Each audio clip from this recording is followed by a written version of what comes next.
The right to offend is not some pesky little part of freedom of speech that we have to put up with. It is the heart and soul and lungs of freedom of speech. It is the coursing lifeblood of human progress. It is the instigator of liberty and modernity and science and understanding. What a laughing stock today's student leaders are, that they can so casually dismiss the right to be offensive without realizing that their lovely, enlightened lives are the gift of individuals who gave offense. Offensiveness is not just something we have to begrudgingly accept. Offensiveness is the motor of human progress. Now broadcasting from the Right to Offend Media Studios in sunny South Florida, bringing you the latest in politics, current events, art, and pop culture. This is the Whitfield Report Live with Sam Whitfield.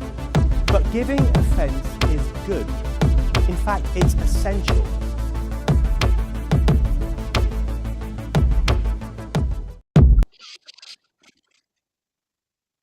Well, giving offense is essential, ladies and gentlemen. And, it seems to me like a lot of people on, quite frankly, or supposedly like on our side, need to realize that too, because my God, the amount of pearl clutching this week has honestly, I don't use the term cringe often, but it really is kind of cringe. But you know what's not a cringe, folks? This show. So welcome to the Whitfield Report. Also you want to know what the opposite of cringe is? Right to Offend's new album. That's Which true. is Yeah. So dropped the album today, That Itch.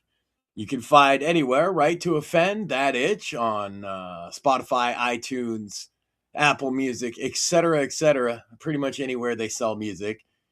It's mostly hip-hop songs that I wrote and did beats for over like 10 years or so. I finally got them kind of arranged and finished up and the way I want them.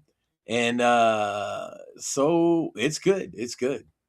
In fact, including a song that I had gifted to you originally for the launch of your book, American Inferno, I'm on Fire, featured on the album, as well as great tracks like Today's. which is right at my alley. So I will definitely check the album out after the show. So we also have American Inferno out now in paperback, ebook, and audiobook. Second month. Sales have been a little slow for April, but I mean, we did such a bang up job in March that I'm not too worried about it.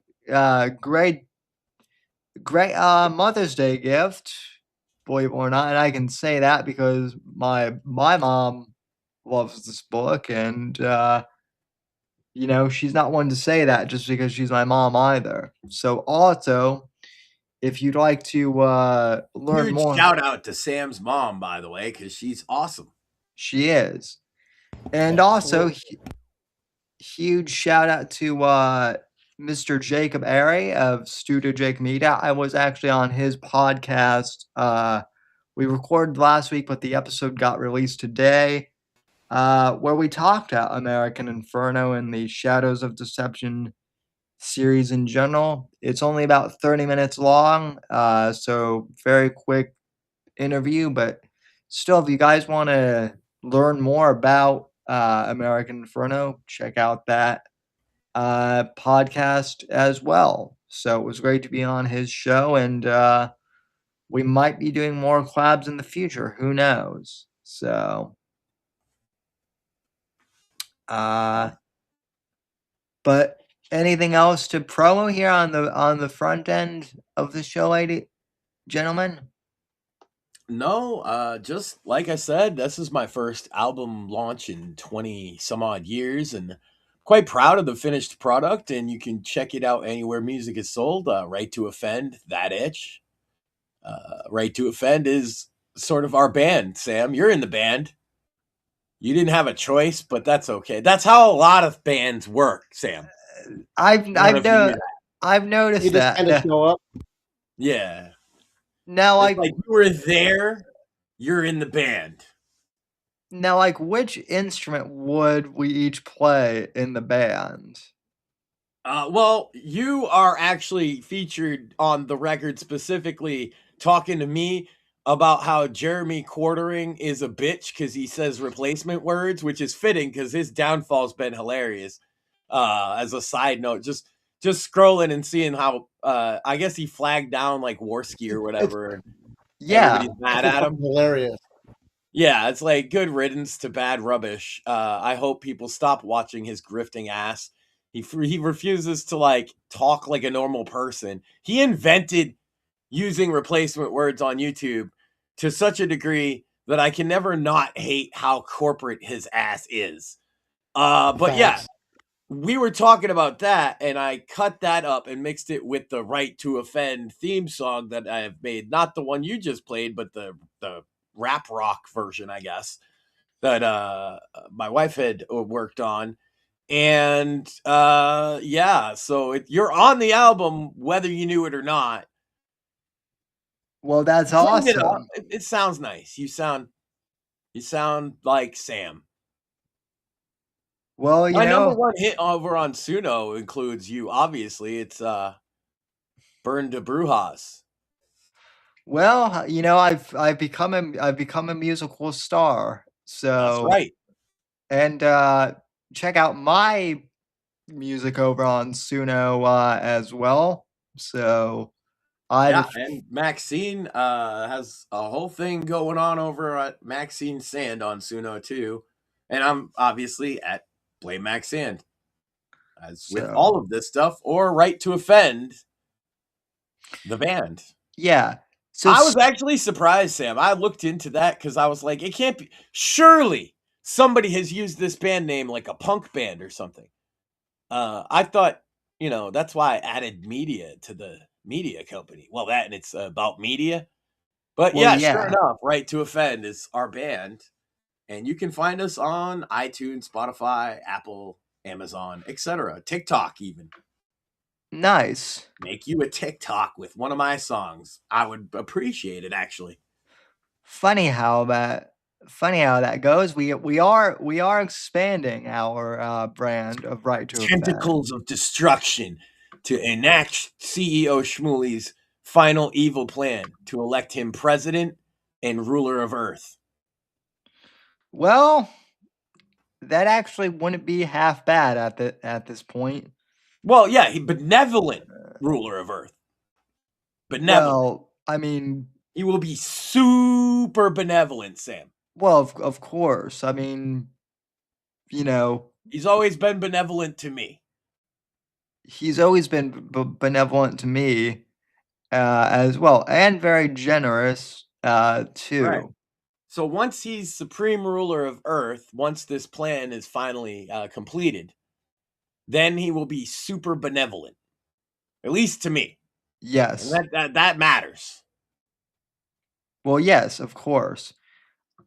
Speaking of the Right to Offend, gentlemen, so this has been the top kind of, I guess, I don't even know if we want to call it a story because there's not really been a story. News. But yeah, Trump posted a meme and Oh my God, memes are news. That's 2026. Remember in 2016, we would joke that it was funny that memes would end up being news? And now that's just the Trump norm. posted memes? Not No only- way. It's not just memes or news anymore because it used to be some fucking schmuck made a meme and that's news. Now it's the president is using AI assisted tools to post a meme of himself, maybe not as Jesus, but as a saintly figure. And this is news. Welcome Right. to the machine, So ladies and gentlemen. so you have this image which is on screen here, and for those listening on audio, like he looks very. Some people would say he's like depicting himself as like Jesus or the Pope or the healer. And this has like the religious right like pearl clutching. It also hilariously has like the Get it right, Sam. It's the woke right. Because when you well talk yes about their ideology, you got to use the right pronouns. I get it. the woke right. And also you had funny enough, you have the left like pearl clutching saying that he's also blaspheming Jesus, even though these same people are like, promoting trannyism and Well, whatnot. firstly, as a guy that was raised Catholic, immediately the red cowl evokes just like a bishop specifically, Same. but a lower level figure within the church, and it's much more akin to paintings of saints than it is any depiction of Jesus, in my honest opinion. Right. Uh, This is a healer to me. Yeah. yeah, this is because saints in Catholicism, you have to understand that saints perform miracles. And so a saint healing somebody is a common image in Catholicism. Is this maybe a tad distasteful? Sure. I'm not going to cry about something like that. It seems like dude, he's like if he's divorced. If you're a Catholic purity testing Trump, he fails. Oh, Right. he But the always thing about has Catholics failed. is I find that most Catholics don't purity test. It's other denominations that tend towards that. That's the thing is like most other denominations are like getting really offended over this.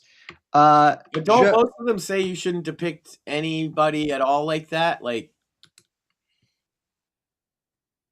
I agree, by the way, with Joe in chat, is that everyone got retarded on this. Like, yeah, everyone knows. I Who cares? I agree, and I would say that like at least from my interactions, like Joe is probably like the most biblically. He is a deeply faithful and biblically literate man, Yeah. and would probably even be too Agreed. humble to accept such a compliment. And he's saying, yeah, this is a dumb thing to even argue about, essentially. And I am right there with him. It's one of those distraction type issues that they're gonna try and get you arguing with each other over. It's Well, a fucking meme on Twitter. I've shared edgier memes than that this week, and I haven't shared much. I know. That's what that's what I'm saying though. Like the fact that like when I go to try and do like show prep, to like pick stories for, the show, and this is what pops up, like it's like really? People think this is news? If blasphemy of any variety is this news shattering thing to you, I have something to share with you. That the left has been doing the most blatant satanic blasphemy openly for years. Remember Do Lil we Nas X in his video where he had sex with Satan, gay sex with Satan? Yeah. Oh yeah. do we forget the most recent Summer Olympics? Yeah. I mean, Overt satanic imagery everywhere, but they want us to be upset about. Yeah, is it? I'm not Yeah, going to say it's tasteful, and they I'm they not going to. depicted the Last Supper with gays. So no. Yeah, they did the Last Supper with a bunch of drag queens or something like that. Yeah, like blasphemy. Or remember, my wife Maxine was very upset last year. Was it last year at WrestleMania where Seth Rollins? It was on Easter Sunday. Wore a fake crown of thorns and mocked Jesus. He literally Yep. mocked the resurrection. He mocked the resurrection, and he's very openly on like Twitter and things been an atheist for years. So I don't think it was he's just a heel character. And even if he is a heel character, there's some things that cross lines for people, and for her that was it. she's been like, she never really liked him to begin with. But Yeah. that was it for her. He could be a baby face, a heel, whatever. She don't like him. Okay, so well there you have it. So Joe in chat says Saint Donald with like a laughing emoji. So that's kind of my point. If Joe, who out of all of us on the program, I would say is like the most biblically literate, if he's not offended by this meme, then Yep, Joe and Tim. Because he knows that what we all know. Someone else's blasphemy doesn't have anything to do with your relationship with God. And bearing witness to it doesn't impurify your heart. exactly. And making jokes that are vulgar are not necessary. I mean, it could be, yeah, you could consider a lot of it sinful. But the thing is the whole religion is based on forgiveness of sin. A lot of denominations, I find, seem to forget that fact and try to focus on, no, never sin and live a certain way. And maybe that's fine for them. They want to live a certain way. But I just have a very different outlook on it. Whereas, like in Catholic Church, you go in confession every week and people make fun of that. But it seems to me that most Catholics I know, or people, a lot of them aren't even Catholic. They get raised Catholic and then they stop going to church, but they still have a better relationship with guilt and shame than the people around them. I just don't care. Yeah. Well, it's like TWR exists. Marilyn Manson exists. Why? Like, okay, so the Trump team tweeted a meme that you didn't like. Okay, next. What? Yeah. Is it the first time that's ever happened either? Yeah, exactly. Like we're supposed to. They've been doing this since 2016. We're supposed to cringe over this. We're in a war, so you're supposed to argue about dumb bullshit. Yeah. That's always the case. And that's why, I'll tell you, Sam, that's why I've moved more into creating my stuff and kind of tuning out of a lot of the news, because they want you in that bubble talking about and thinking about what they want you to talk about and think about. And if you have a contrary opinion, you're going to get drowned out. Whereas if I remove myself from the political discussion to a large degree, except for on the show, I'm not burdened by any of that, and I tend not to think about it as much as other people seem to. Like, I can't control the war, so pulling my hair out over it isn't going to help. Exactly. But and on that note, though, like I'm also regarding the war specifically, like we're still winning, and we're like boots are not Charlie Sheen style winning. With Boots- some fucking tiger blood and some fucking cocaine and strippers, Sam. indeed. And probably gay AIDS later on.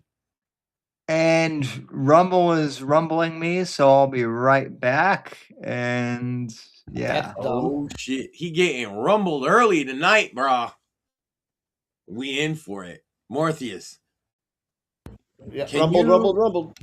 Can you hack into the Yep. Rumble mainframe and rewrite the rerouting code to allow Sam to unrumble himself?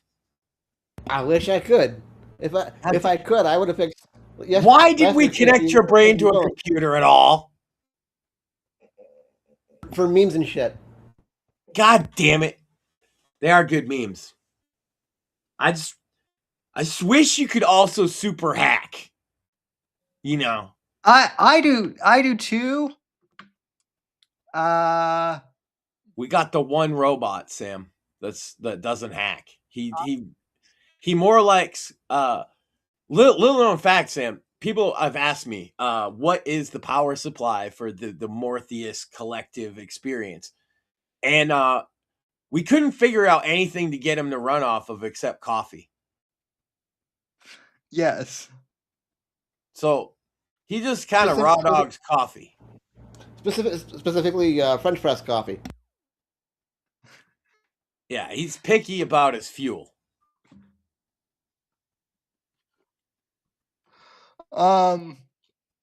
Yeah. No, so I mean I wish more could I wish more could hack accounts. No, I was telling him to hack the Rumble mainframe to rewrite the code to allow you not to get rumbled anymore. Oh That's yeah, getting big, Sam. Oh yeah, well that would be nice. That would be nice. It turns out we only programmed him for memes and shit. Well, they're dope memes. That's what I said. And to yell at OnlyFans girls. Yes. He definitely does. That's pretty funny. So, although I will, people ask me if I would ever be open to interviewing an OnlyFans girl, and my response would be like, sure, I'd be open to interviewing anyone, but they might, get some like tough questions. So We don't softball here, right to offend. That's true. We So- sometimes encourage people to hardball when they shouldn't. That's what she said. Yeah, and then there was a restraining order. Facts. So also, speaking of stuff that was like internet news this week, you weren't the only one who released a new. Well, you released an album, Max, but Liv Morgan released a pop song. Yeah. And you guys are big fans of the song because you could just watch the music video and not watch any actual wrestling. Am I right?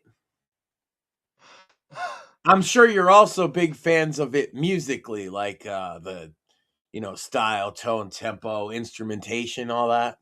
Of course. It couldn't There's be music to that video? you to gawk at Liv Morgan for 3 minutes, right?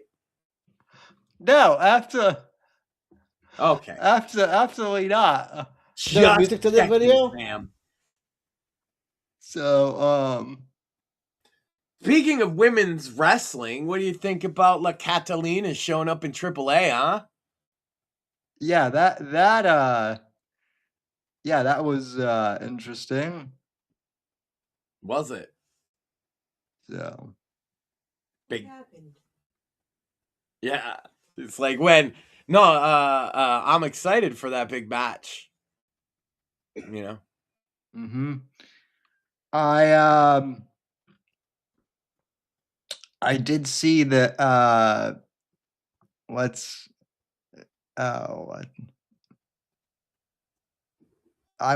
blanking on damn it.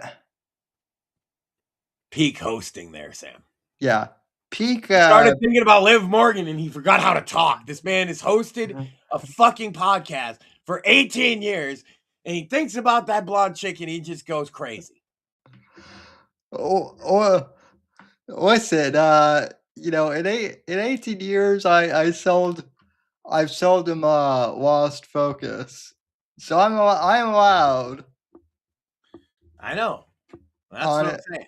On occasion. So you're a fan of this music video, I take it.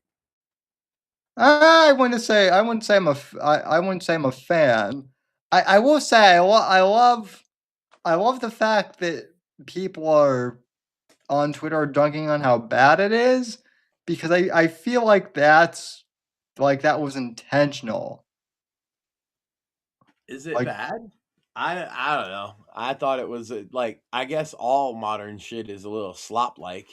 Yeah, well that's what it is. It's 2000s, Britney Spears pop. Yeah, she went for the era of shit that I like and I respect the fuck out. What do you think? My album is basically a 2008 album at best. Yeah, no, that's what I'm saying. And people didn't get that. Well, it's been 20 years since the 2000s. The idea that it would have a nostalgia comeback, it's actually overdue. Exactly. And that's great because that's when I graduated high school. That's when I did a bunch of crazy shit. The 2000s was my jam. This decade sucks. Fuck, we're old, Max. That is true. This decade does suck. But I have hope. I have hope because Zoomers, they're cooked. But the younger kids, they'll be all right.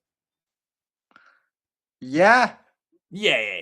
Gen It's Alpha or whatever, they'll be fine. they seem Gen Alpha seems a lot more based than the Zoomy Zoomers, as I like to call them. Yeah. So. I mean, I'm sure a big war will take care of a lot of them. Well, speaking of people who like to ship host and whatnot, not only is Morthus a pro memer, but we have Dr. Craig Hold on, making Sam. his Gave him the appearance. cringest intro I've Possibly ever Dr. heard, Craig. and I want to acknowledge that you called him a pro memer. Well, he's a pro ship He's poster. pro shit poster, Gamergator. Yes. I call him Craig. Welcome to the show, Craig. I heard there was an old fogey in here who was pining for his bell-bottom days all the way back at the beginnings of this millennium. That would be Max. Yeah, no, I just think it's funny. She was making a particular era, and I was just saying, like, yeah, nostalgia for that is popular right now. And it's funny because it's popular It with would be. kids who are too young to have experienced any of it.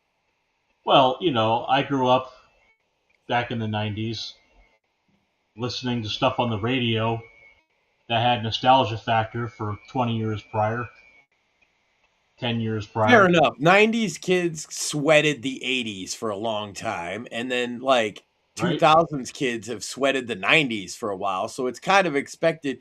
The thing is, don't expect 2010s nostalgia. Yeah. Yeah. I think it ends at that right up around 2010. Nostalgia will just be dead. I don't know. I mean, I think there were a couple of decent songs about Trump.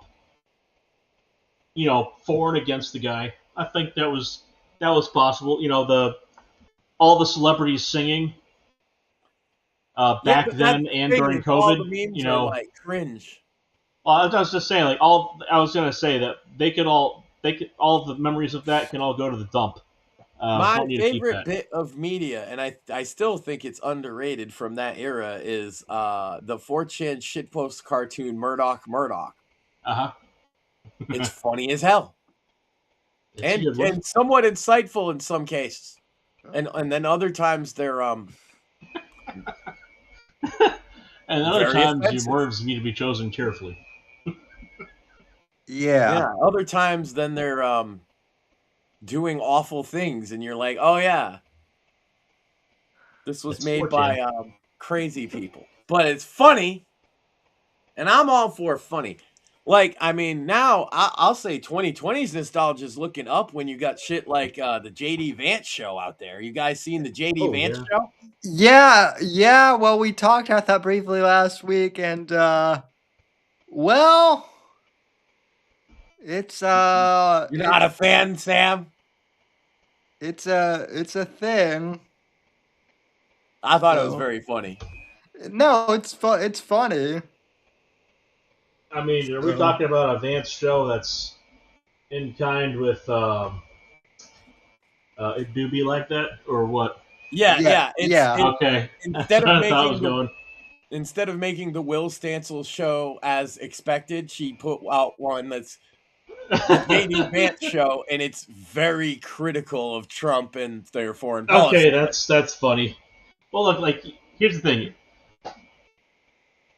People finally got to see the face of Banksy. Hold on, I want to point one more thing out about it. Peter Thiel's character rapes JD Vance. That's hilarious. Oh man. I wonder where they got that inspiration from. South Park. Yeah. Well, considering it's Emily, it's probably the time she got raped. Oh, well, that might be part of that too. That's pretty fucking brutal. I don't know. Yeah. That says something, because I was gonna take the angle, like, the people finally saw the look of Banksy relatively recently, going, oh, he's some old white fuckhead. Like, yeah, you'd think he was gonna be, some hipster. No, he's some old guy. He's been doing this shit for ages, and he's relatively left wing. I should say, he's relatively liberal. He's not left wing. I suppose, like, that's self-inserting on the rape there. Does that mean, like, does this person, like, identify with Vance? Because that's rather specific then. If you're not familiar with Emily Yukis, she made Alfred Alfer, which is a very fucked up cartoon that deals with her childhood trauma. That's why I said it the way I did, because she would even laugh at that joke. Sure. But yes, that's why she also had Grok rape Will Stancil. So she finds the usage of rape in humor to be funny because she does it in shocking ways that you can't help but instinctually laugh at. That's gallows humor for you. I mean, that's the whole point of it, is to process your trauma or the horror of a situation. Right. People should check that out, by the way. Alfred Alfer is like, animators now, and even animators from 10 years ago, would cite Emily as one of their inspirations before she started making even more subversive material as she went on. See? And she got banned everywhere, but then the Will Stancil show took off for her. And yeah, the J.D. Vance show, it takes direct aim at Trump and the administration. No doubt about it. It has sort of a beef between Peter Thiel and Alex Karp, which is very funny. And it all, like, goes to shit. It's a good little cartoon. And that's exactly why I'm not offended by the Trump saint meme either. Like, it's okay to make jokes, people. Grow up. What the hell? There was something I saw today that was like a follow-up. Like, I think that he fucking knew he wasn't, like, the worst thing he could have done was what he did, which was bullshit his way through a response on that. But he's sitting there beefing with the Pope on X.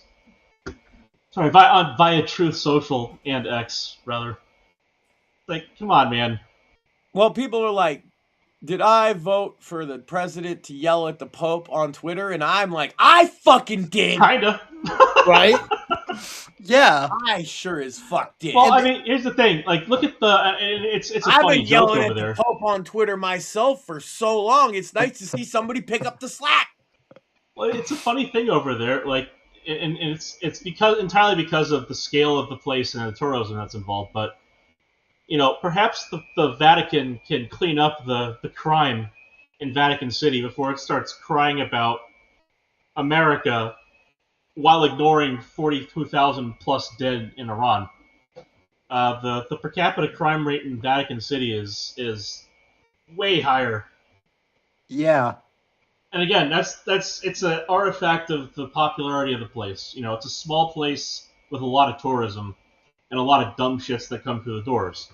So I get it, but at the same time, like, if you're gonna start ignoring major fucking democides, like, that's just like, obviously I understand that with Catholicism, he's kind of the arbiter of morality. I'll say this: he will always take a stand against and not for. That's kind of the job of the Pope to a degree. And so that's one of the few things I understand him on. But like I said, I hear it from all these people who aren't Catholic. Oh, Catholics think the Pope is infallible. Where and when did that ever fucking start being told to people? Because that's bullshit. No, nobody disagrees with the Pope more than Catholic people. I mean, isn't the point of him that I get that he's supposed to be effectively God's voice on earth. No, but he's still human. Not. He's the head of the church. But I get that he's still human and subject to human fallibility, and that was supposed to be the reason why there's more than one pope in history, right? No, like the next pope can say something different. No, the see, this is where that's the kind of mythology I'm talking about. That's not let true. me rephrase it. I think I phrased it wrong in that it implied a connection to God that wasn't No, supposed to what be it is, implied. The way that was described to me before was like the as you say on earth I will hold in heaven or whatever. Like that okay. God will follow the Pope's word somehow. That is, yes, Not follow, but like agree is with, if you will. outright blasphemous and untrue. No, Okay. the Pope. Well, then I don't have it right. Okay, well, the Pope is, for all intents and purposes, he is the head and the voice of the church. The Right. church is the word of God. So Okay. he is supposed to enact and maintain the word of God, not speak his own word of God into existence. Yeah, I got that he's kind of like the judiciary we have over here for the Constitution, right? I get that he's supposed to interpret the word of God, so to No, speak. That's not it. Okay. no, he speak because he speaks for the clergy. He speaks for the he Well, then can't they just, do. if he gives an opinion the clergy don't like, they'll rebuke him. Like Okay. it's look, you know how, like, imagine a council of rabbis and I then was make gonna half of say, them Italian and half of them Irish, and you'll get an idea of what I'm talking about. right. I was gonna say, like, I get that, like with the Talmud, it's just a bunch of Jews arguing, which is basically the The state of existence for catechism, Jews. the So, catechism is the Talmud for Catholics. okay, We've that makes had sense. priests arguing with bishops and popes, and that it comes to the catechism, which is basically the rules you should follow as a member of the church, which is separate to anything in the Bible. Mm-hmm. They are led by the Bible, but they're laid out much more specifically. See, you learn something new every day. I told you Jews and Catholics aren't as dissimilar as people think. Of course, the first thing they would do is get their own Talmud, right? They're all clergy. All they're doing is writing and arguing all fucking day. I mean, to be fair, that's part of how the church allowed science to be birthed from it. Yes. Science adoption is part of the catechism, I mean, yes. if you don't understand science, it's largely the same idea. It's just that it's not regarded as revered or holy. The arguments that come out of it. It's why the Catholic Church's answer is different from a lot of other Christians when it comes to evolution, where they just say, well, yeah, evolution's real and God led it. I was That's gonna it. say because God said so. Yeah. That's unfortunately that's the untestable aspect of religious faith is that at the end of the day, God said so trumps most of everything else. But it kind Yeah. of has to agree with reality, otherwise you're just a schizo. Well, and there's a solid argument that everything follows some sort of structure, so that's evidence for, Well, right? just so one of the things, and I'll speak to this as a person who has religious faith in the sciences. That must Okay, not be I can you. phrase that better. I'm a religious Jew, and I also am a scientist and an engineer. So one of the things you do to compartmentalize is you don't try to mix the supernatural and the natural, meaning those things that are only observed by man versus otherwise. Otherwise, the conversation gets really stupid really fast. And you end up with people like Ken Ham arguing with Bill Nye, which still one of my favorite fucking debates is this young Earth creationist trying to tell Bill Nye you don't take the Bible literally or symbolically. You take it naturally. It's like, what the fuck does that mean? You have Yeah. to go back and realize that a lot of the way it's written is in flowery prose. This is an epic poem, if you will, and like there's a lot of symbology in it, and then there's stuff that literally happens that it's written about. Yeah. How many? Because obviously a lot of the basis of all Christian faith goes back to the Torah. How many Jews do you think it is 100% literal in your estimation that you've met in your Fucking life? zero. Yeah. I think Zero. maybe there's like a handful of ultra orthodox who depart from their Looney Tunes and go a little bit deeper, and then decided it was literal. But that's the same group of Jews that added up all the ages of all the people and came up with around 6,000 years. Right. Like it's and then they kind of stop in that gigantic gap between the creation of the universe and when Adam came about. That didn't happen on day 8. I do have kind of semi-breaking news on this. Semi-breaking or breaking? Well, it's been about 14.7 billion years, so I'm hoping that it's a little more recent. I would say semi breaking because let me pull this up here. Let's see. The Earth So is flat. well, I knew it. So Watching well, those people's brains break when the shuttle went up was pretty fucking funny. Every time one goes up, it happens. well, so people's brains broke because of the Trump meme. People's brains are also now breaking because Trump posted this today as well. I just saw. Okay. So Oh boy. let me. I thought the breaking news was Morpheus. Look at this. I mean, that's Well, look. just funny. The guy's basically said he was saved by God when the bullet hit his ear. Yeah. Of course, he's gonna be putting out religious faithful. It's not like he shied away from it. The guy's a religious Christian. Religious in a context. He can pick exactly how religious he is, but he is a religious Christian. Well, people got offended of the meme of people got offended by the meme of him, as like a saint or whatever. So Going back to his doctor moment, look at all of the fucking memes of doctors with Jesus holding their hand when they're putting a scalpel on the skin, right? right. Just come the fuck on.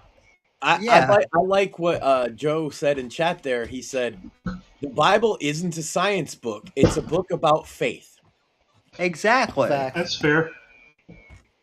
I mean, it's largely a history of my people. I mean, adapt to however you wish.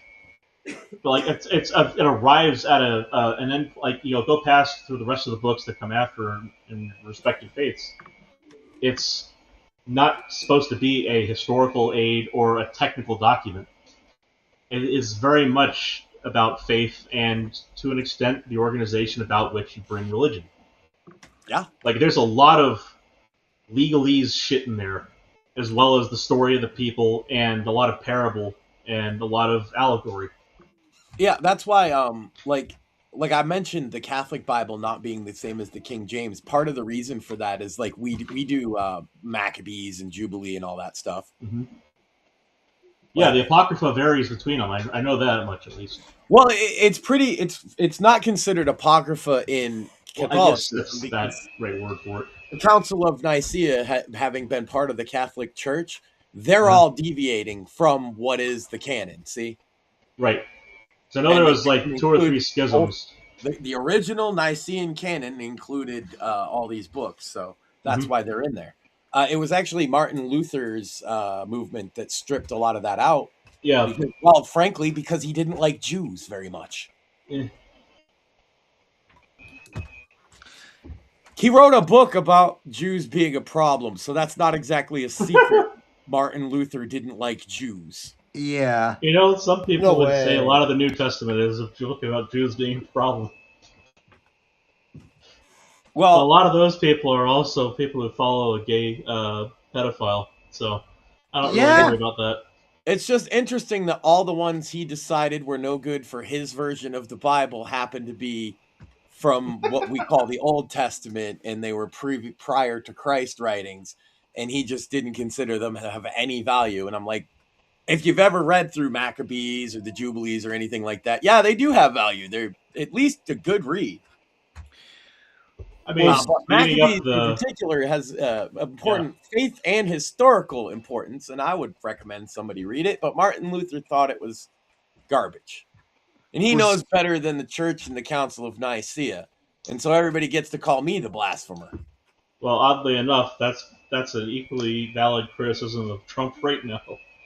Not that it's necessarily invalid, it's just like, he's sitting there arguing with the fucking Pope. I mean, I also get that there's a very much a vicarious Schadenfreude to all that, where I'm certain a lot of Christians who have had their issues with the Pope in the past would have That's what loved I to be would able to say. get his ear in that fashion.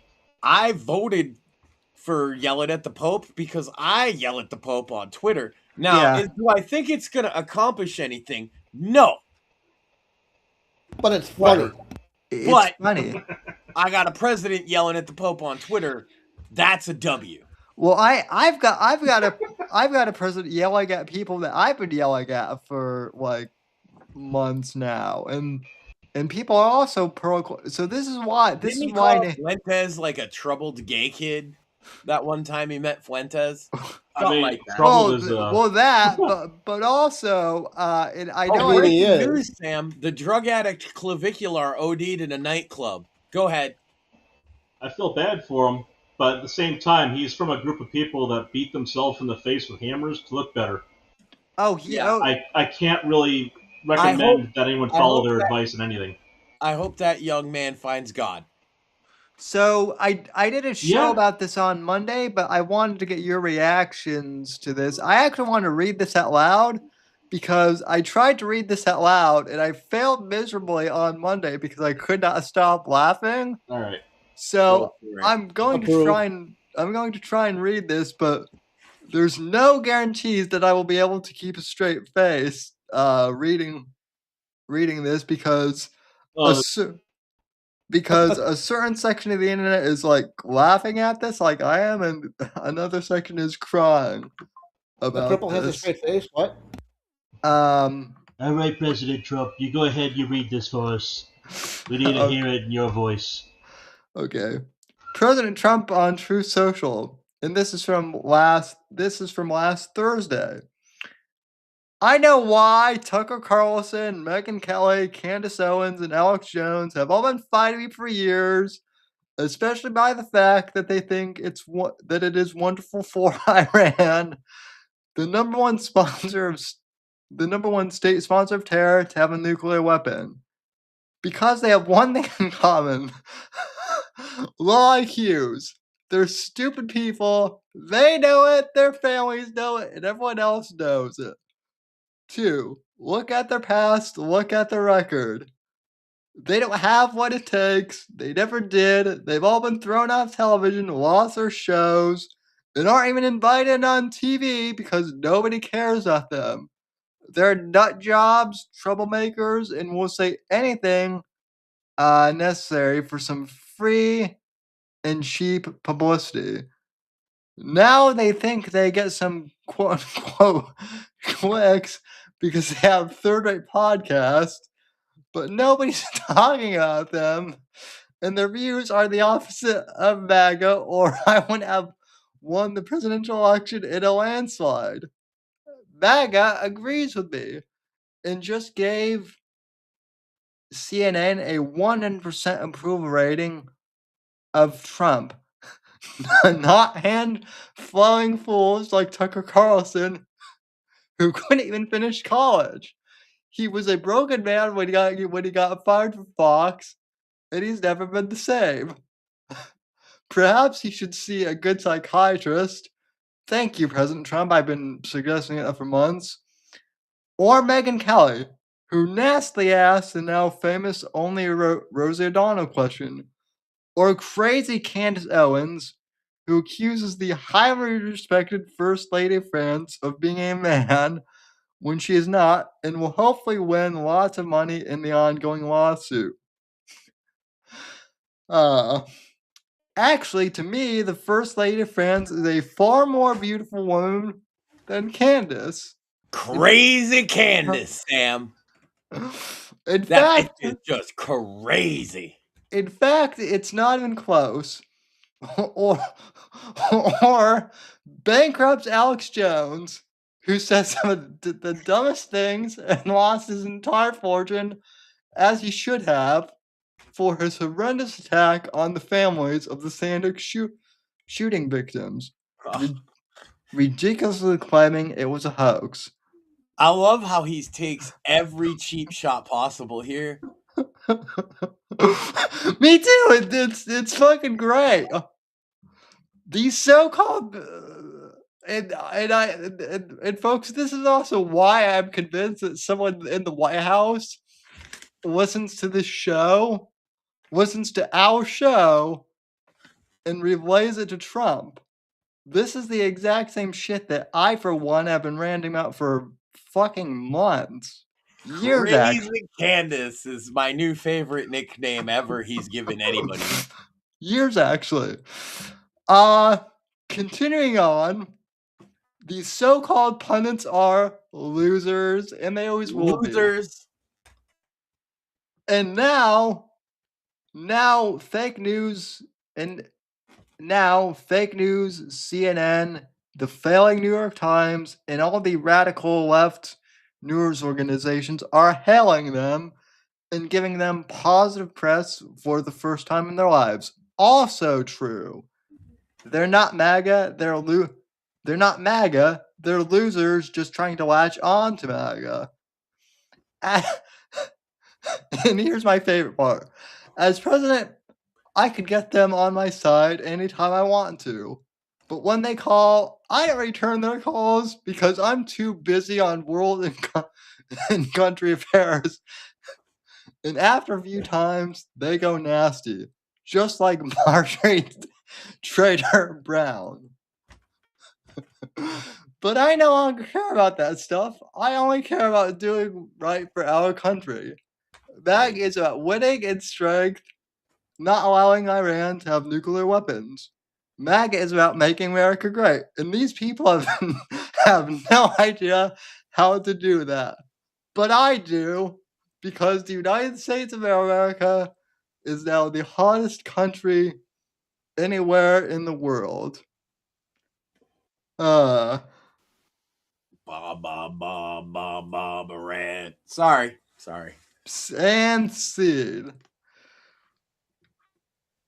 So Yeah, for now, that is fantastic. yeah. Had a point of correction for him earlier on.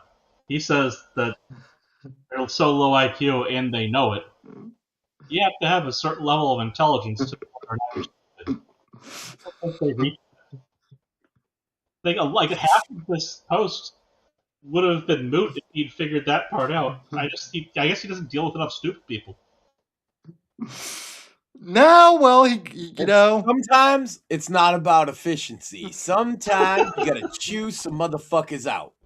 Well, let the man enjoy himself, of course. I'll say It this. was rather cathartic to say all that. He makes a really solid point there about the left giving them press.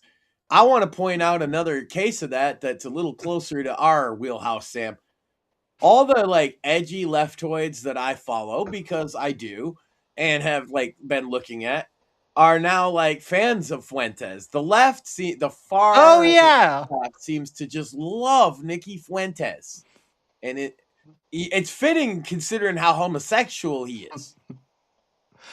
Fucking, we even covered this. Rolling Stone magazine did like a 4-page spread on him back in January. Yeah, well, I'm sure he spread his butthole for the writers of the story, but probably did. They made him look like who's the gay guy from Wham who he told. I want to say this. He told guys George it's Michael. not masculine to watch Dragon Ball Z. Yeah. He's watching Euphoria. Let me tell you something. Every fucking non-white dude in the world thinks that Dragon Ball Z is at least on the scale of masculinity, okay? Every single one. And half of the white dudes, too. Yeah. You're kidding me. Go to Mexico and tell them it's not masculine to like Dragon Ball Z. I dare you. You get beat up. Fucking moron. But fucking Euphoria? What? All I know about Euphoria is about gay Zoomers, and there are trans people on it. Why would I ever? That's the most I've gathered. Wow,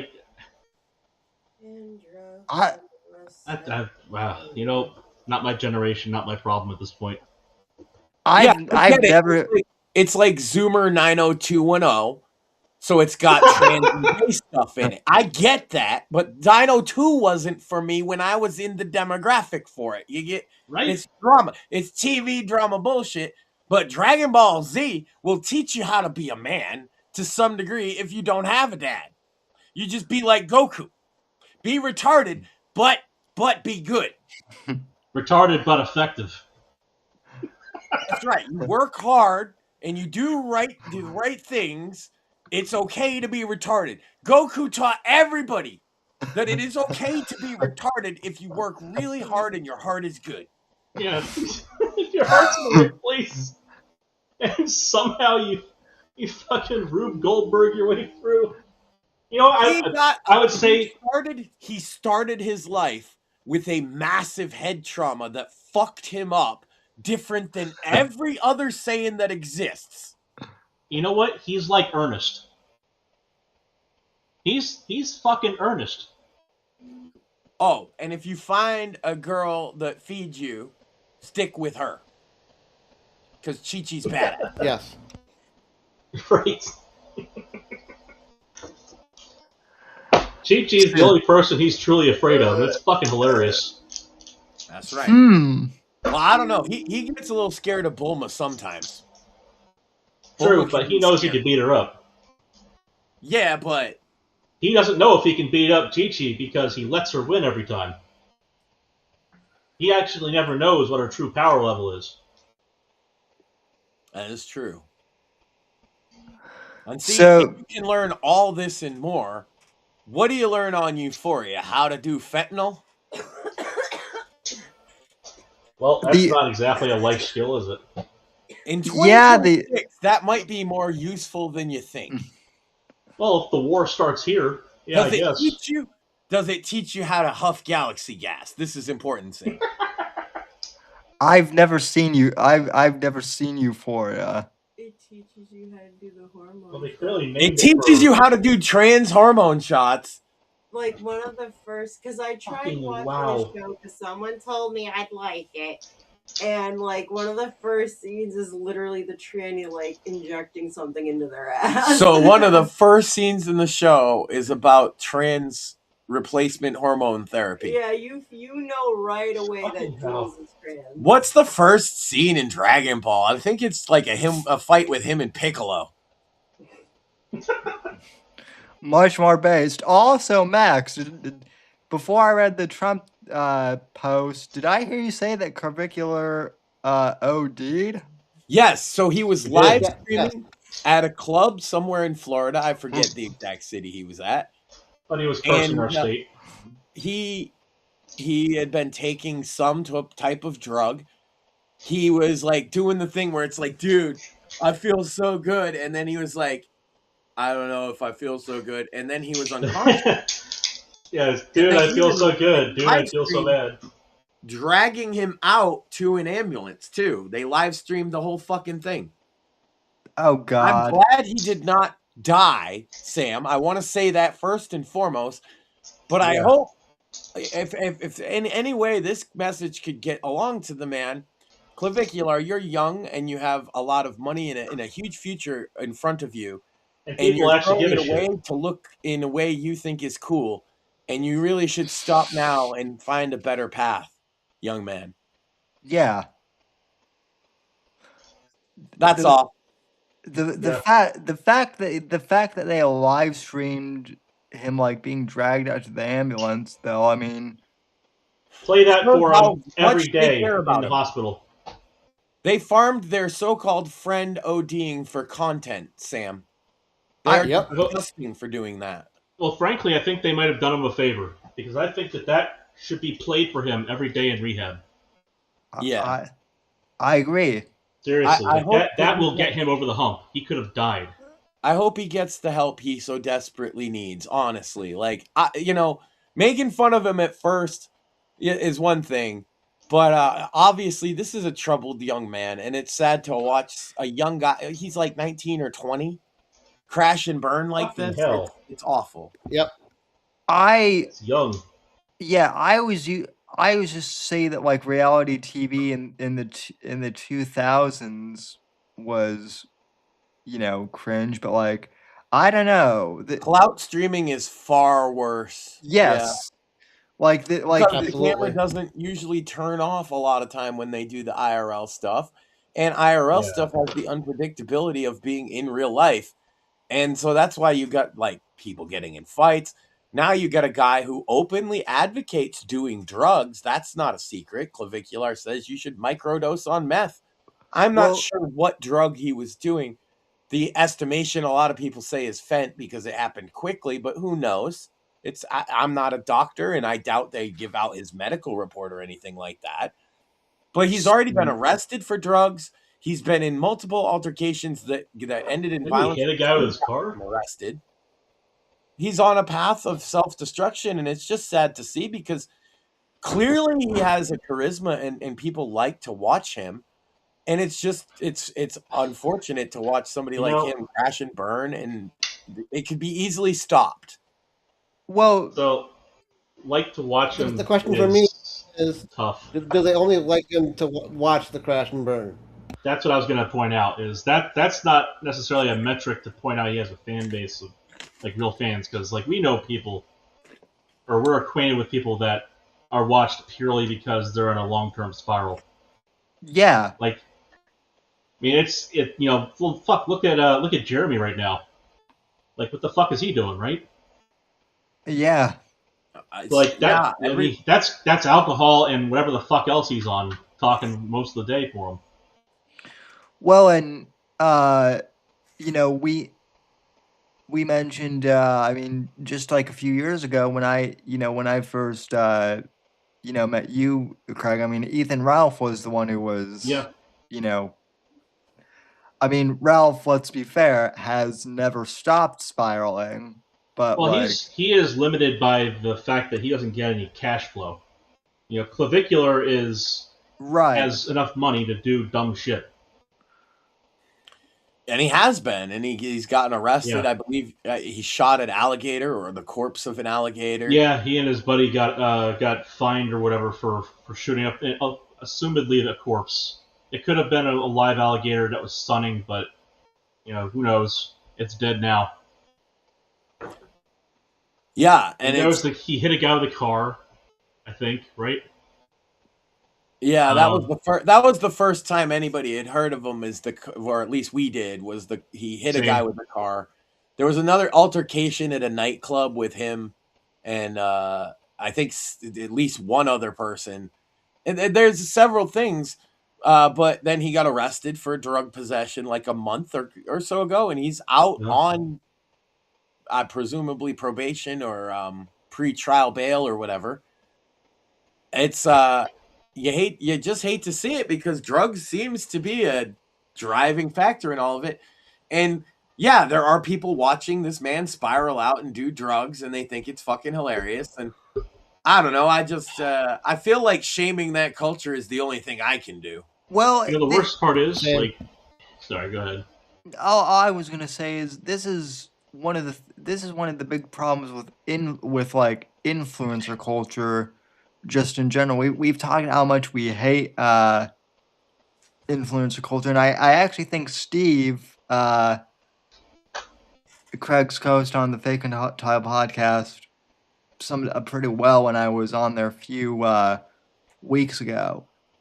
The thing about us doing this podcast and them doing their podcast is we can all turn off, after we turn off the stream, we go back to our, normal lives or whatever. But to be like an influencer or even like a YouTuber, like a lot of them, professionally, like a lot of them just have the camera on, 24/7, to the point where like they're literally streaming themselves taking a shit for content, and that has to be exhausting. Well, and it can't just be that either because that's too mundane. And they have to go and create. This is Clavicular's problem is he's trying to go out and seek quote unquote extreme constipation with Clavicular. Yeah. I swear to God, if that's a thing. Yeah, I'll be disappointed in humanity. It really is. He goes out there with the intent of it doesn't matter so much what happens as long as it's quote unquote content for chat. Yeah, Right. Baked Alaska was macing people Yep. for content. Yeah, You know. that was the genre of nuisance streamers, which Johnny Somali is emblematic of right now. Yeah, Thankfully, getting his I uppers hope he pumped. has fun in fucking prison. He's gonna go to a labor camp prison too. Now he's gonna only be going Fine, 6 bitch. months. They Throw better some, work him throw hard. some noodles at the guards, Johnny. He's only got 6 months of it. He should have gotten all fucking 10 years. But Facts. no.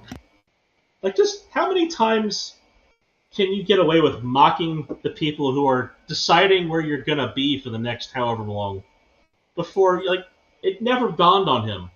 It probably still hasn't. That he shouldn't have fucking opened his mouth after he was told, hey, you're going to go to fucking trial and then probably to prison.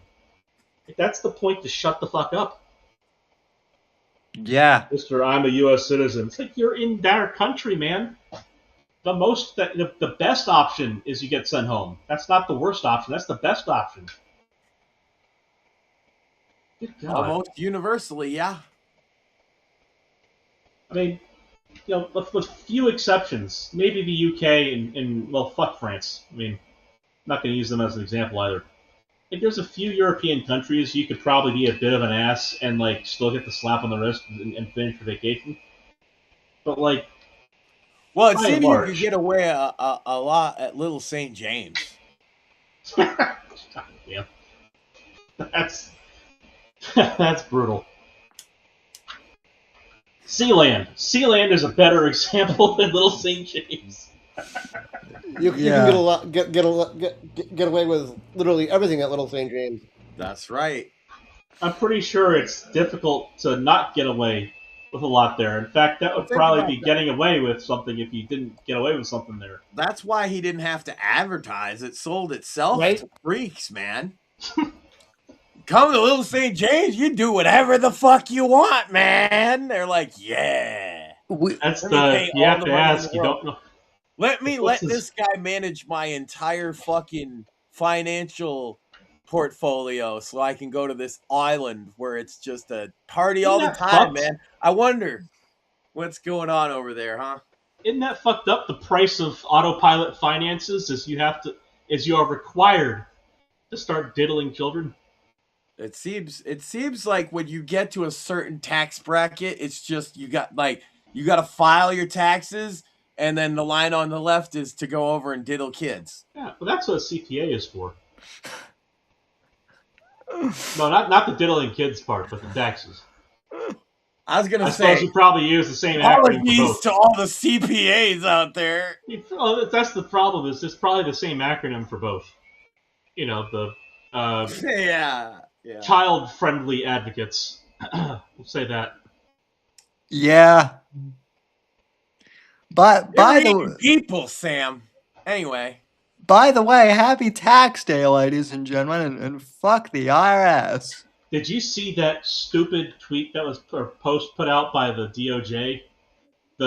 This tax day, make sure you file it. We go after tax cheats. It's like, motherfucker, we pay you.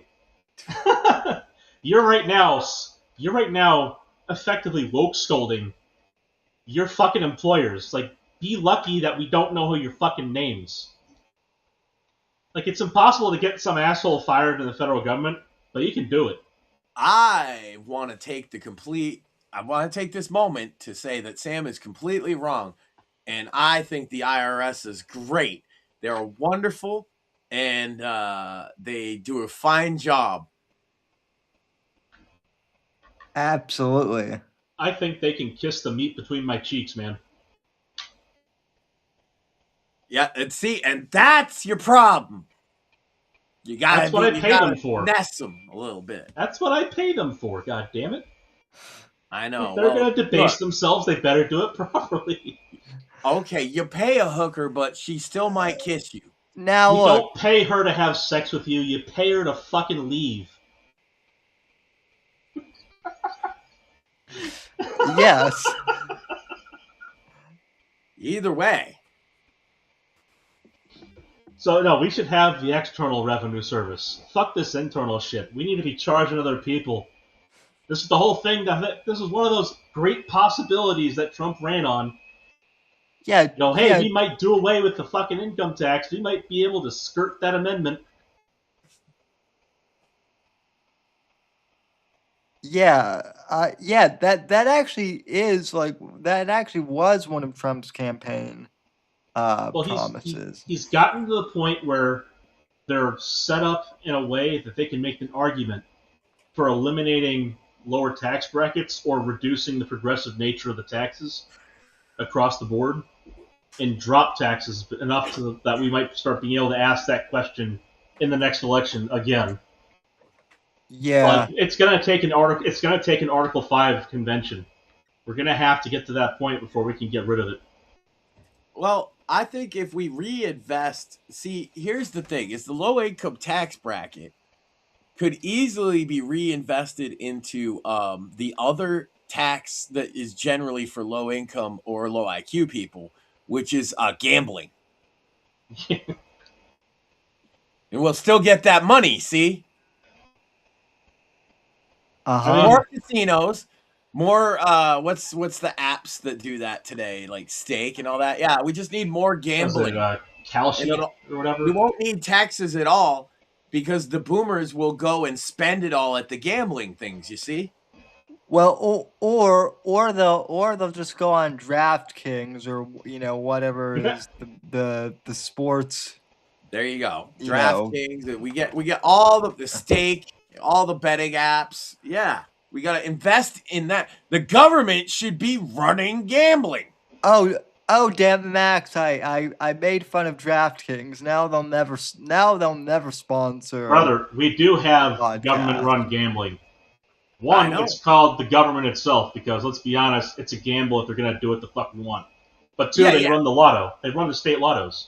They run state lottos, exactly. I suppose there should be a federal one. We need more of that so that we can reduce. See, the lower middle class and below, if you put more gambling in front of them, you wouldn't have to tax them at all.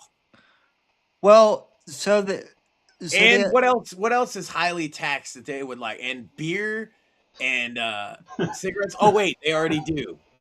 So you need excise taxes. Hold the phone. So, here's a thought. Oh God. A tax on fun. I'm with you. You see, not only do they need gambling, they need a system by which they can get in advance. Because not everybody's got to check, a week before the first of the month. You know what I mean? Not everybody's going to be on board. So they need some kind of system of credit. But it can't just be that it's a personal account. You see, you have to distribute this responsibility among the people because we are talking about a social safety net of sorts. So it could be a sort of, a social credit. Maybe even like a social, it could be graded on your efforts. So like a score, like a social credit score of some sort. Oh, based on how many times you pull the jackpot lever, it goes higher. I like it. Like a good citizen, right? Yeah, I pivoted that one hard, didn't I? That took a second.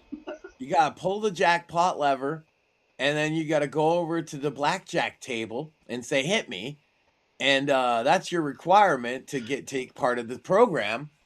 And those tables too, we could rig those tables so that you win the bare minimum and you go back to the regular tables. For those who missed that bait and switch, that was me referencing China's social credit score. But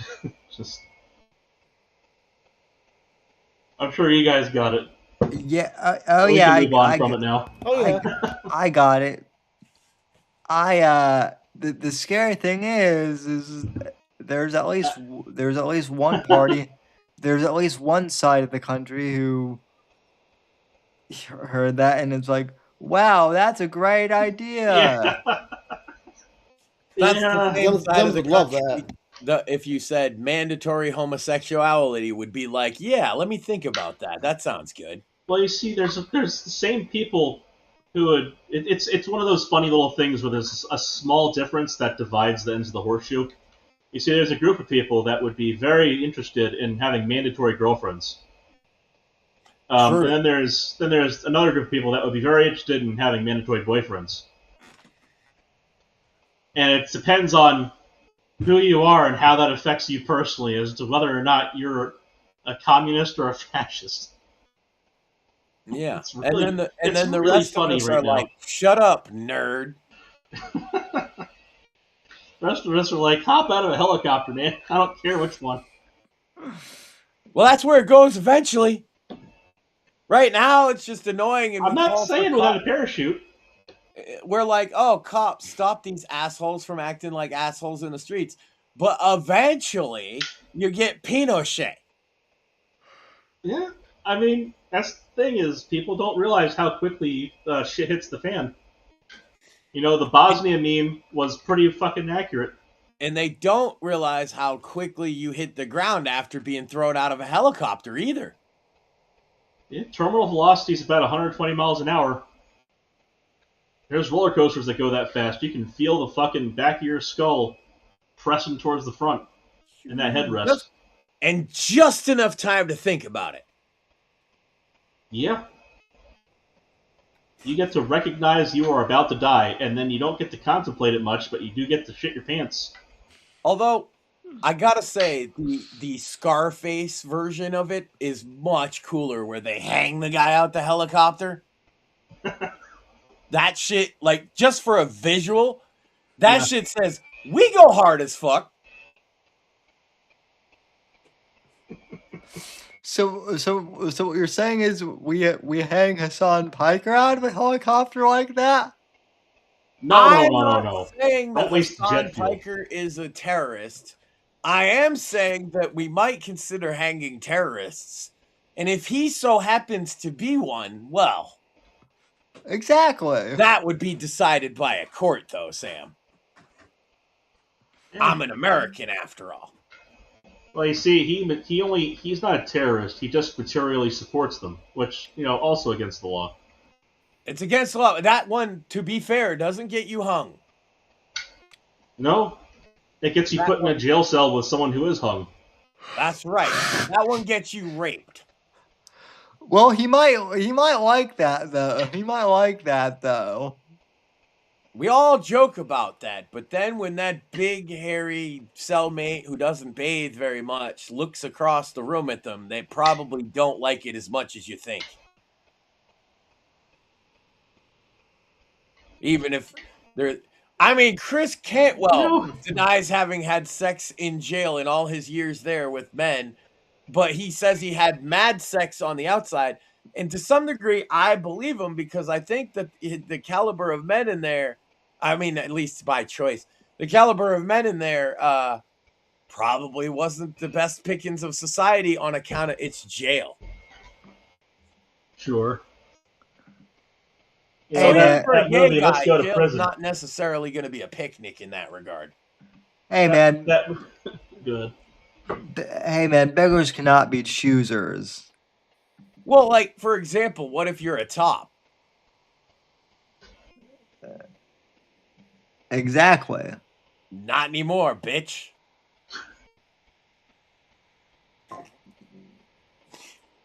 Like that movie, Let's Go to Prison. There you go.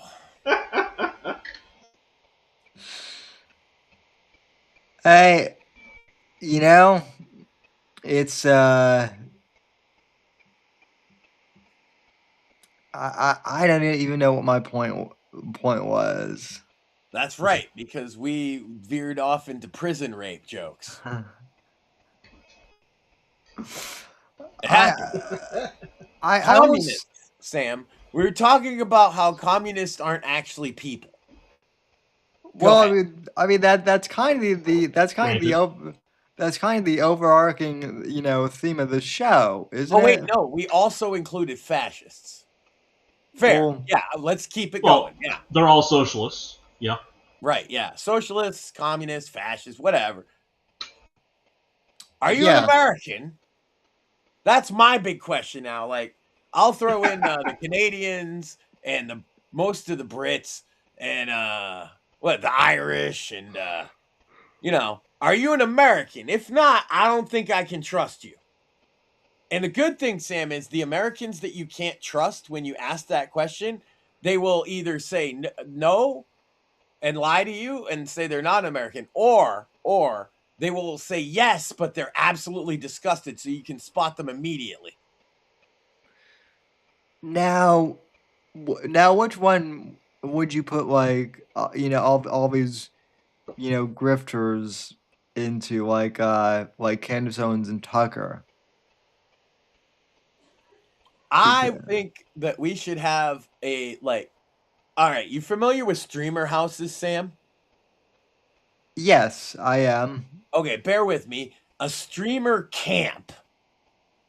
Right? Where we take all the grifters and we have them face off, and we could have Jet Neptune and Sam Hyde run this. That's my suggestion. And it would be like challenges and things that they would do on a daily basis for an audience. And then you'd be able also to send in chat messages. I like this. Yeah. Basically just Fish Tank, but for grifters, and it's not consensual and you can't leave. And then we have Frank Castle come in and throw poop on you. It'll be great. I don't like to see Tucker continuously try and LARP as a New Englander while getting feces thrown at him. Envision it a little like Sam Hyde running Arkham Asylum, but for grifters. Well, yeah, that would be very entertaining. I mean, if he's too busy, I could definitely figure out some ways to keep them. I mean, they're entertainers by trade, Sam, right? They're all about entertaining, and they have no shame. We've proven this. So I will have them eating dog food. I will have them fighting over their nightly rations and voting each other off of the island. But they don't get to leave. That's the twist, Sam. They get voted off the island, and then they have to stay. To be fair, they never really left the island in the other shows either. Right. They just got to go stay at the hotel. But in this case, they have to sleep in the bedroom with everybody that voted them out.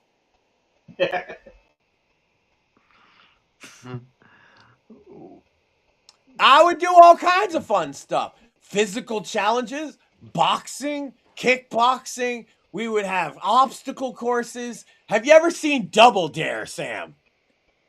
Long time ago. That's a past. Long time ago, but yes. Add in some spikes and grinders and things.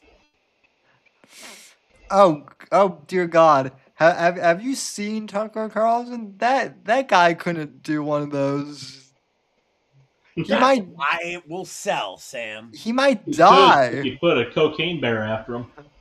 We're gonna put Tucker Carlson and Hassan Piker as roommates. Keep them away from the goats. Yes, please. Yeah. No goats present at all. Like you can't have goats around. There's gonna be Hassan there. You also can't have dogs. Yep. Because Candace is there and she might eat it. Yeah. People thought I was gonna go with the shocking thing. How's he gonna shock anybody? He's in a stream camp. Content camp, Sam. It's called content camp. It would be very funny if Hassan got a collar put on him. That's day one. We're gonna put a shock collar on everybody. That's the twist, Sam. You think we're gonna put one on Hassan? No, we're gonna put a shock collar on everybody, and we're gonna give Hassan a button that will shock them all at once and tell him not to press it. See, I can think of things to do. This would be content. People would watch, Sam. Imagine. We're gonna waterboard Hassan to get all his secrets out so that we know where he planted the bombs. I mean, allegedly planted the propaganda? That Live waterboarding. Is that not content, Sam? that Have you ever is seen a live waterboarding? You've seen a live leak waterboarding, but have you seen it live? And did chat get to send in text messages while it was going on? I don't think so. no. And you know who gets to do the waterboarding of Hassan? Asmongold. Of course, I would pay for that. See? Pay-per-view, Sam. We could have, and you wouldn't need Netflix. You wouldn't need a subscription to anything else. You would just subscribe to this, and you could watch all of these annoying grifters. We'll get that hee-haw bitch, the Hawk Tua girl. She'll be in there sucking all the dicks. Candace will be right there with her sucking all the dicks, too. We'll have, who else is annoying? Johnny Somali. Once he's out of prison, he's going to show up. He's just going to move in. He's going to throw noodles at everybody and act like an asshole. And then he's going to get beat up. Everybody will pay to see Johnny Somali get beat up. Who's going to beat him up, Sam? Brock fucking Lesnar. Well, will we have Baked Alaska show up at one point? Baked Alaska is probably going to have to be like. He's one of the Baked best. Alaska would be part of he'd be the guy that snitches on everybody. He's the challenge. You see, he likes butt stuff, so they're gonna have to deal with that. That's right. Anybody who's ever done butt stuff on camera too. So that drunken peasant guy, Gavin McGinnis, all that, they go in the content cave too. Oh God, the amazing atheist. Man, Yeah. He disappeared hard. well, that banana disappeared up his rectum. Yeah, but that took so long to catch up with him again and again.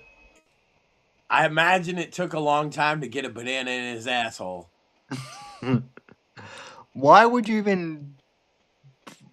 You'd have to find him. Because he's a gay man, Sam. Why else would you put a banana in your butt? Give me The bigger question. one valid reason you would put a banana in your butt besides being at least partially gay. Addendum. Why would you film it? I can't That think makes of. it fully gay, yeah. I can't think of a good reason. Sam, if aliens came down and they put their ray guns to your face and they said, Sam, it's your time. We're calling you out. Do you love America? What would you say? Fuck yeah, I do. Now, what if they said, "Here's a banana"? Here's a banana. And if you don't put it in your butt, we're going to destroy America right now, Sam. Would you put the banana in your butt to save America, Sam? Hey.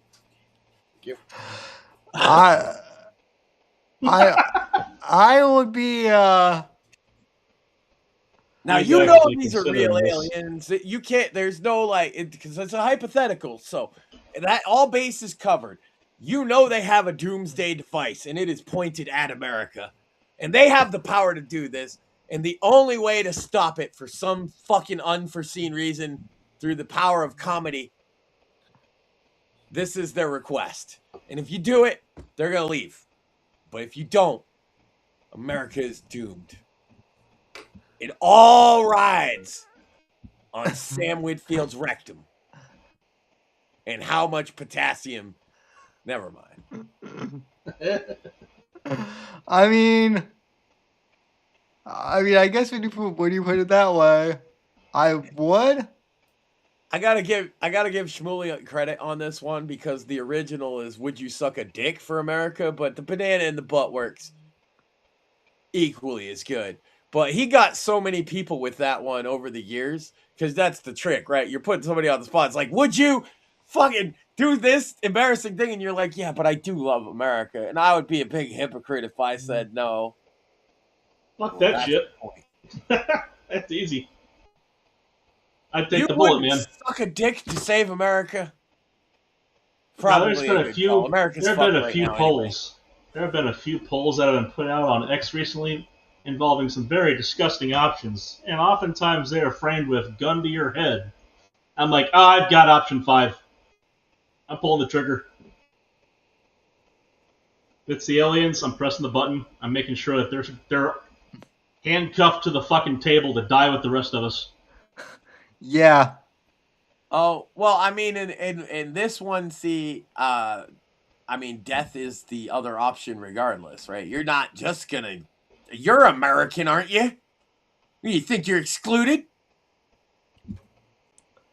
Now the question is, in saving America, would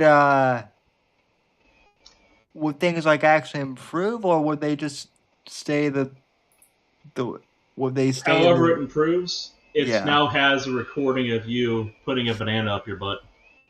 That's true. And that saved the world. Or at least America. But did No. it? Did it Well, really? well, You'll I be a didn't. hero, Sam. There'll be a picture of you with a banana on your butt on every billboard. Well, I don't know. I don't know. Maybe America isn't worth saving. A big statue of Sam with a banana sticking out.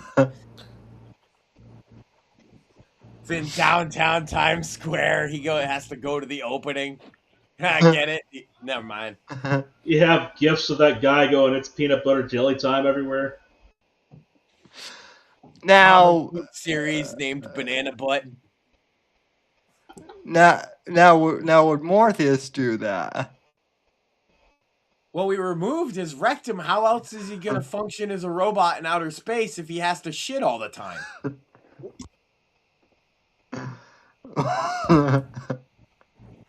We'll think of something equally humiliating for him. Well, my question is, who has access to this compromise? It's published internationally. It's a global phenomenon. It's on. Well, yeah, camera they're as it happens. streaming. They're streaming. Okay, then no, I'm sorry, America. Like the aliens, they're aliens, so they're beaming the events going on of you saying yes or no to the whole world at once, and everybody's waiting with bated breath. Are you gonna put? Never mind. I get way too depth with this shit. I'm sorry, America. Now, would you do it, Max? You're the one asking. You're the one asking the weird question. Let me put it back on you. Of course, to save America, millions, hundreds of millions of lives, Sam. You can laugh at me. It's okay. The real joy Hypothetical. is worth being, the guy. Like, if look. There's worse things you could have to do to save America, is all I'm saying. Yeah. I mean, if I'm presented with banana up the butt or fuck Lily Phillips, bananas coming. Oof. Yeah, that's a tough one. I was gonna say, well, geez, Hillary Clinton is actually worse. Okay, fine, Sam. Hillary Clinton or Lily Phillips? Lily Phillips. Is there a gun on the table? Yes. Okay, well, it's gun, Lily Phillips, or Hillary. All right, how about this? You have to sodomize one of them in order to get the first bullet. What's the order of operations here? Who's it gonna be first? Probably Lily Phillips. There are 5 bullets available, so that at the end, should you choose, you can skip suicide and put 2 in the head of the person who put this whole thing together. I got nothing to do with that. I wouldn't try to contain Hillary Clinton. That's like trying to contain Beelzebub. I mean, by the end of it, it might be with Bruce Willis and Ving Rhames in Pulp Fiction, when they both, when Yeah. he says, "Hey, you all right?" No, I am not all right. I hear Hillary Clinton's into young girls anyway, so it's fine. Yeah. Well, she's into them. She's on top of them on occasion. She's around them. She's feasting on their remains. So what you're saying is she filmed the incident with Monica. Yeah. The only question is whether Quite that probably. whether that tape will come out before or after the Frazzle Drip tape. Oof. Oof, sir. Oof.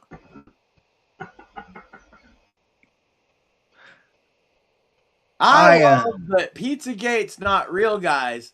It just so happens that Jeffrey Epstein always talked about pizza. Topical, dude. They're looking at opening up a Pizzagate investigation. Finally. About fucking time. Again? I mean, while Fox News is going on about aliens... They debunked it. The news just said it was debunked, and that was that. Oh, yeah. Yeah. But the guy who said it was debunked ended up having a boatload of child porn. Go figure. Funny that. Yeah, funny how that works. The whole thing ties back into, what's his face? Podesta and his brother, too. Yeah, Captain Password with an ampersand. Sorry, at sign. Which means it's also, in a way, tied to those bathroom server emails and all that. Well, the one guy entered that pizza shop and walked over to that back room and shot through the door into the computers. Allegedly. That was it. Allegedly. That was it. You know, gave up and got arrested or whatever. Yeah, they frame it as a mass shooting, although, like, no matter how you look at it, there is no reported victim at all. And it's questionable whether or not shots were even fired. Well, as I understand it, the distinction now is they've split the category.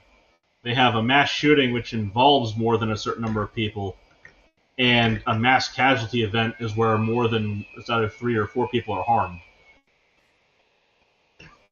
Which, I don't even think it's like, come on. Making that distinction at the time, to be fair. Mm-hmm. I think they just wanted you to think that a bunch of people got shot by a crazy conspiracy theorist. Right. Which leads into, to be fair, that's the exact kind of thing I would expect, especially after that conversation a couple of weeks ago with Rob Rosen, which I still say people should go check out. Oh, yeah. One of our better episodes ever. Absolutely. He basically said that's how Fantastic. the media works, right? Is that, a reporter there would offer up the story that way, because their agenda is a certain thing. And so their way would be like, well, if we frame it like this was this crazed mass shooting of a psychopath that heard conspiracies online, we can demonize it and make these extremists on 4chan look crazy or whatever. They already do look crazy. They do. And it's not hard, but okay, crazier. They didn't want them to talk about the problem with the 4chan crazies is they're not always wrong.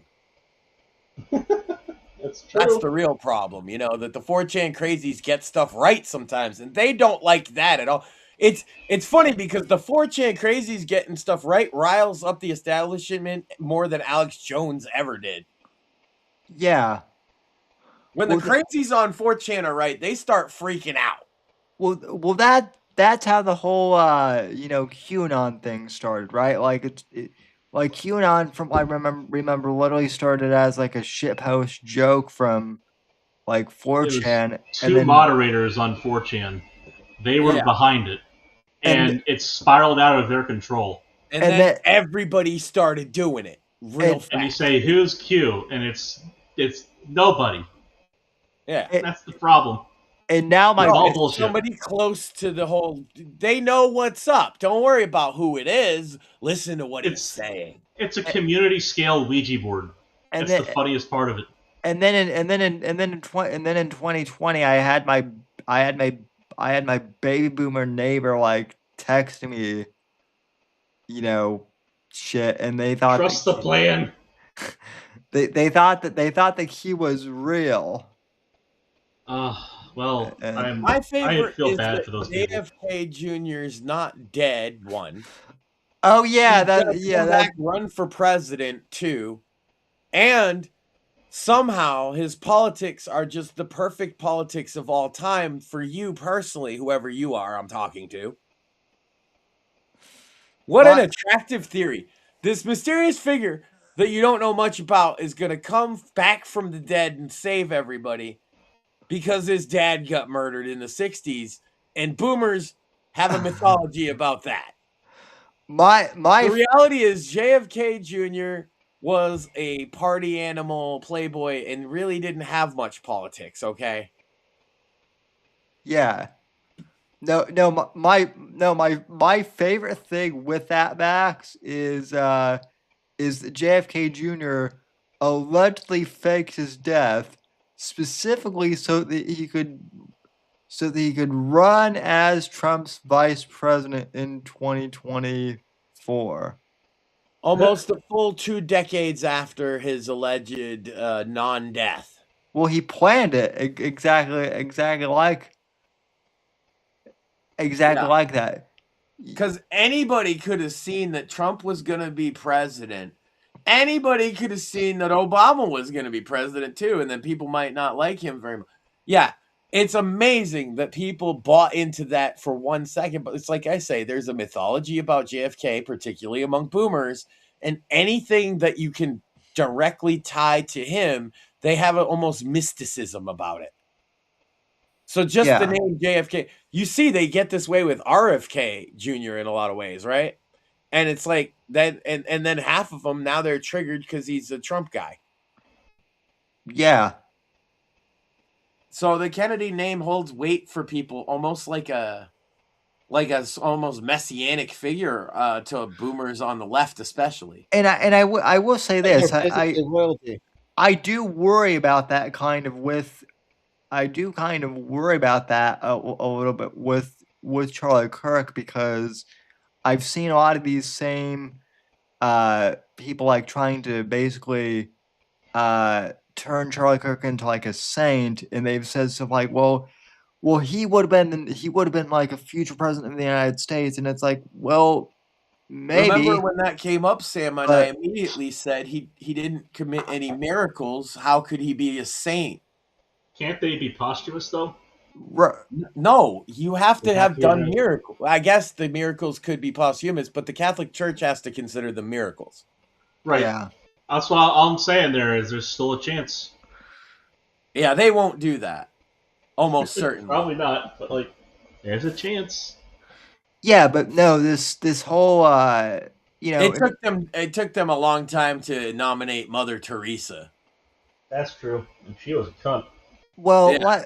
like I said, I'm not trying to speak ill of of the dead, but all these people are like the conservative movement. Like Charlie Kirk was the glue that kept the conservative movement together. It's like, okay, come on, like. Wasn't he 31 when he passed? Like, these people have such short minds. It's amazing to me.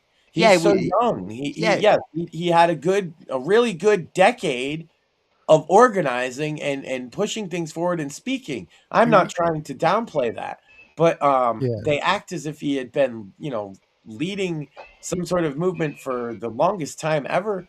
No, let me tell you that there weren't a lot of unifying figures in the previous 20 years of being a conservative, unless you were a neoconservative. I'll say this: he probably was their bigot. He probably was the conservatives' biggest ground game person.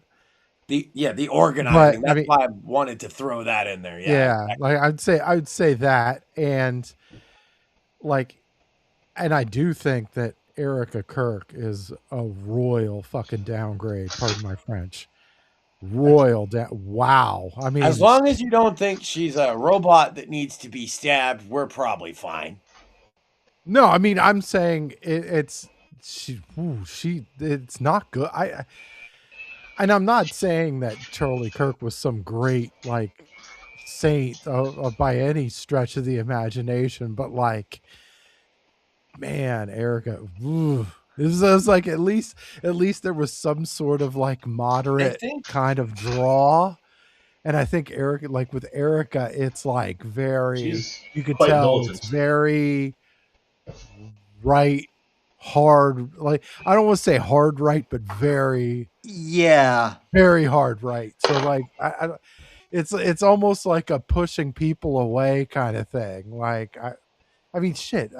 Charlie Kirk even had like Lady Maga. Now we could have that conversation too. But like, wait, Lady Maga, I'm saying, like, tranny? Right? Yeah. But I mean, I'm saying his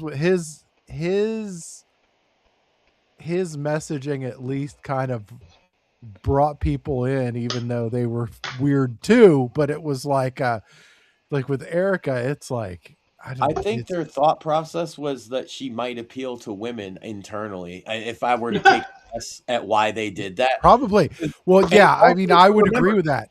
You remember it happened so fast after his death that she got named as the president. I don't think that was a good thought at all. That they didn't need to immediately shove her into that position, regardless if she wanted it or not. No, because you're going to need, like, if you're going to replace Charlie Kirk, you need to be first of all, you need to be able to interact with other people, and I think Erica Kirk struggles a little bit in that regard. Like you could tell, like when people are asking her questions, she kind of struggles to like interact. I'm like, holy God, you're not replacing Charlie Kirk. Like Charlie Kirk.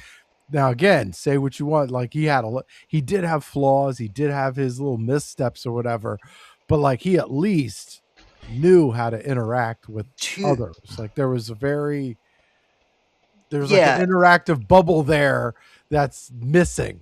He did something we often talk about on the show, which is to meet people where they are at. Yeah. Yeah. Not where you want them to be. Yeah.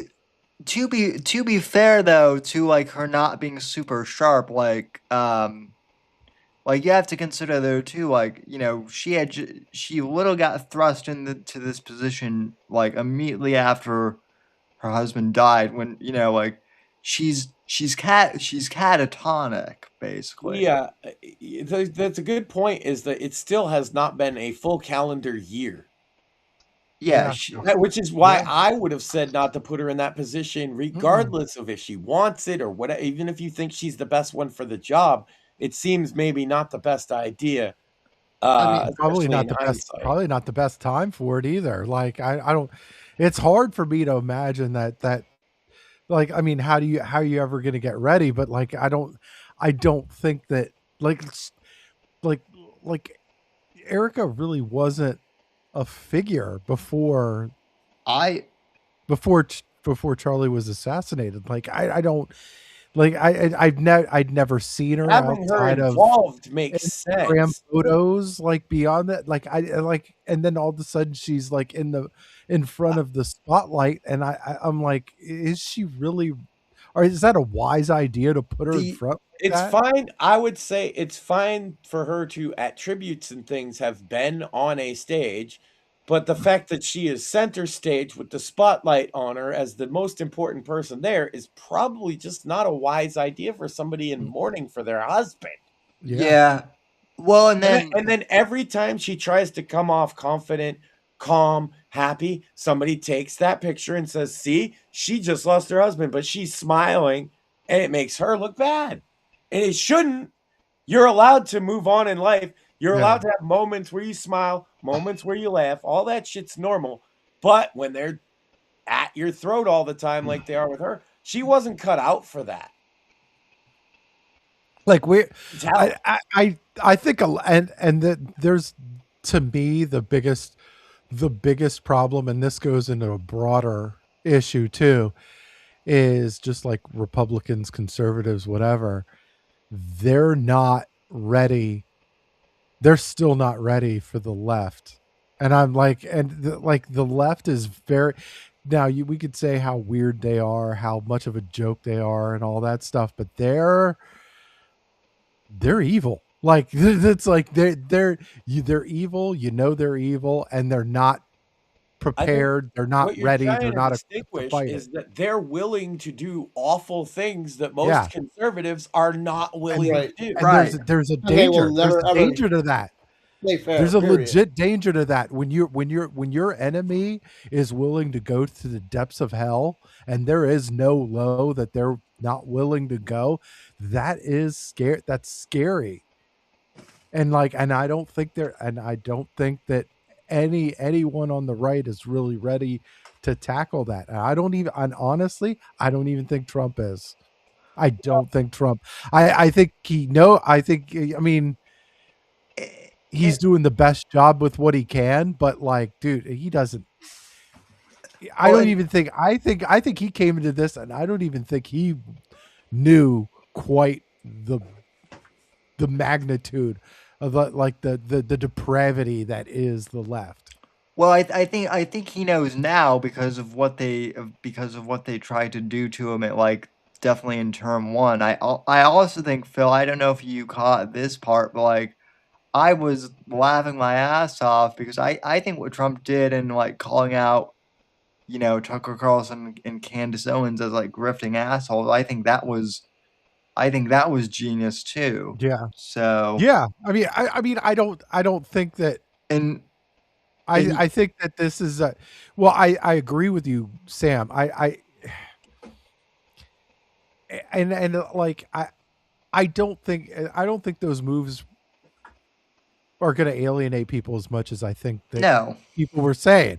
People were saying, "Oh, you're alienating your own base." Well, they're not the base. They're the people that are following Candace and Nick and all these people now.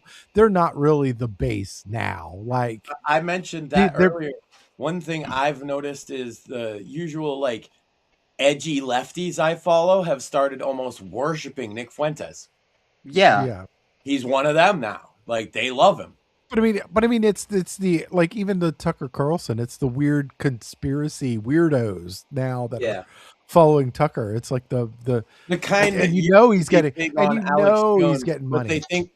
they think Tucker's the more respectable Alex Jones, basically. Yeah. But I mean, I don't think Alex and honestly, I don't think Alex Jones is the guy he once was. I don't think I think he's changed. I think he's which these are people, and in that regard, Trump is correct. I mean, factually speaking, he's correct.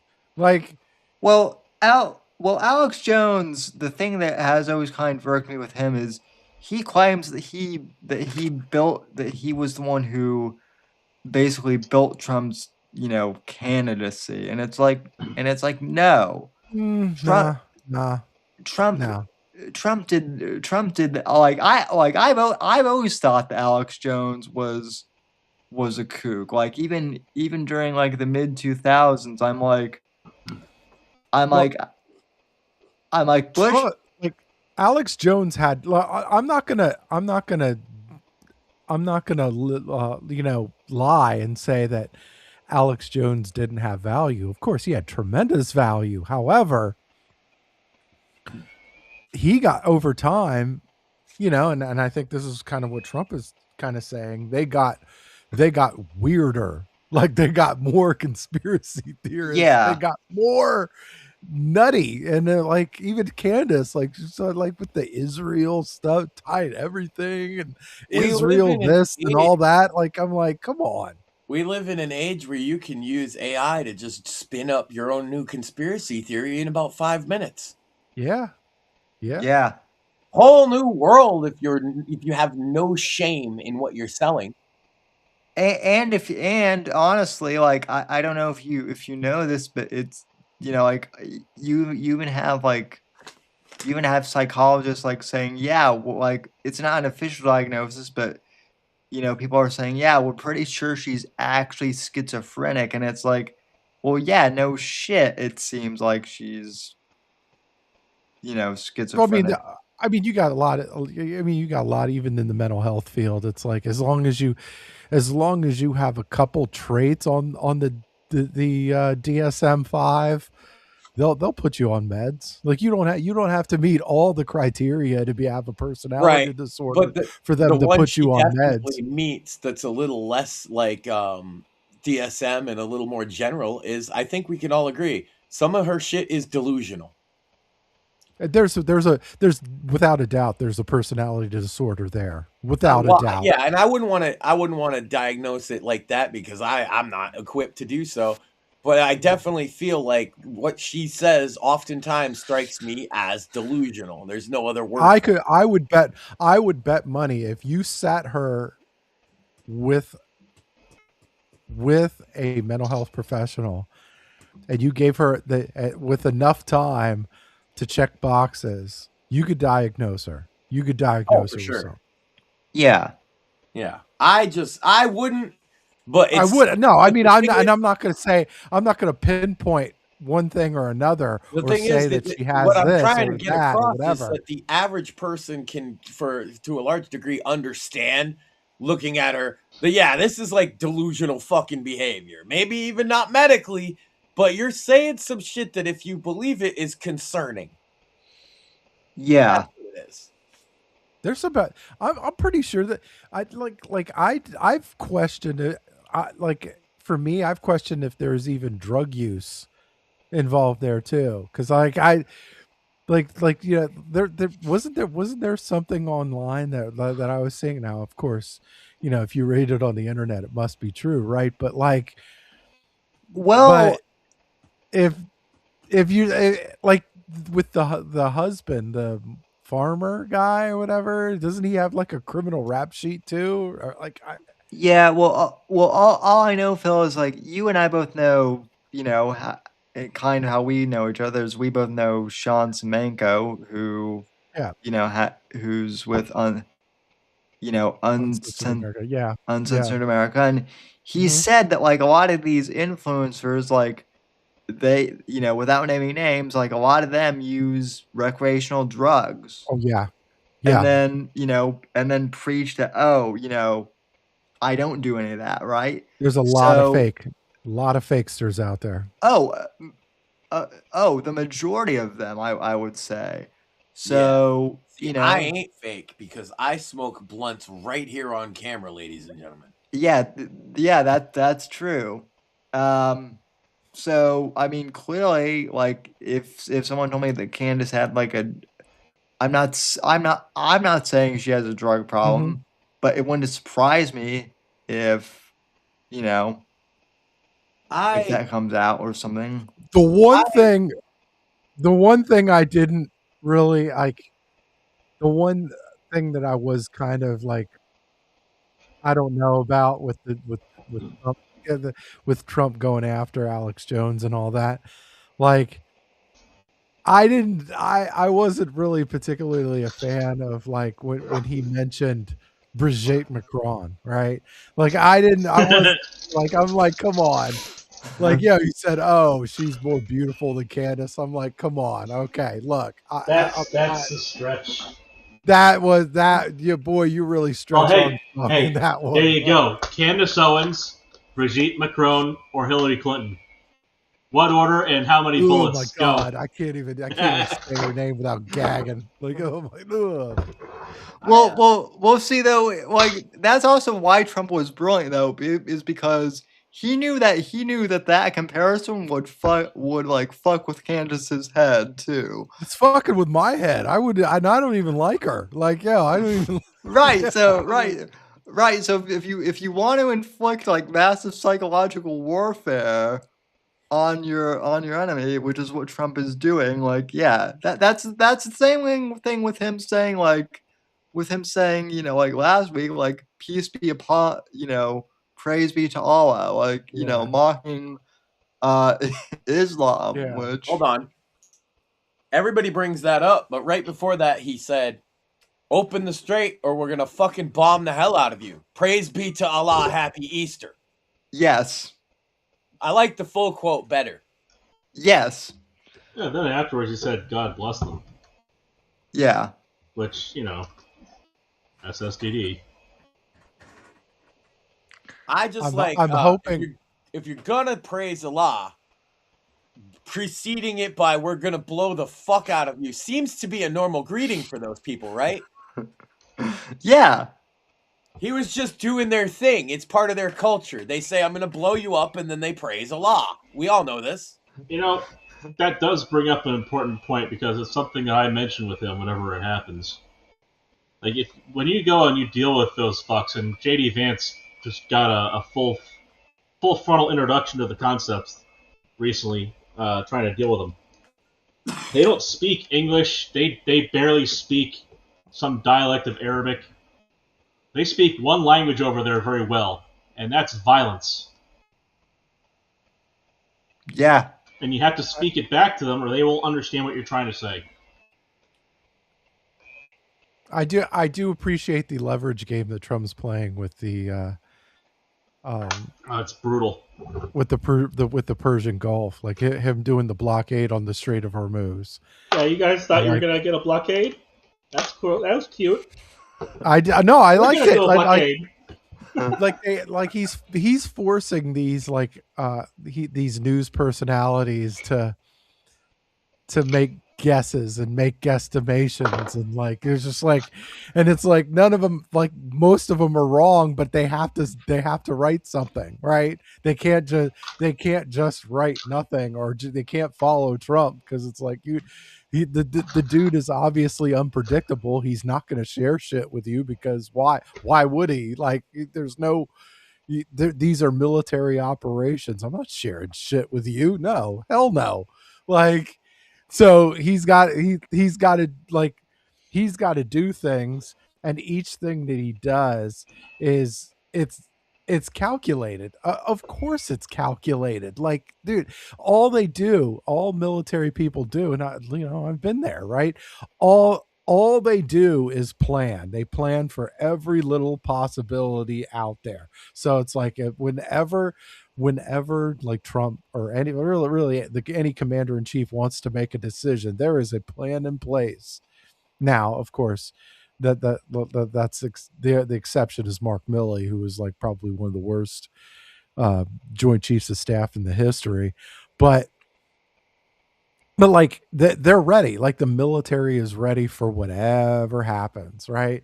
And it's oh, he's bending over for China. It's no, you don't get it. Each move is a leverage game. Every move is a leverage game. You don't think that there's leverage coming up because he's supposed to be Xi and President Xi and Trump are supposed to be meeting up in a week or so.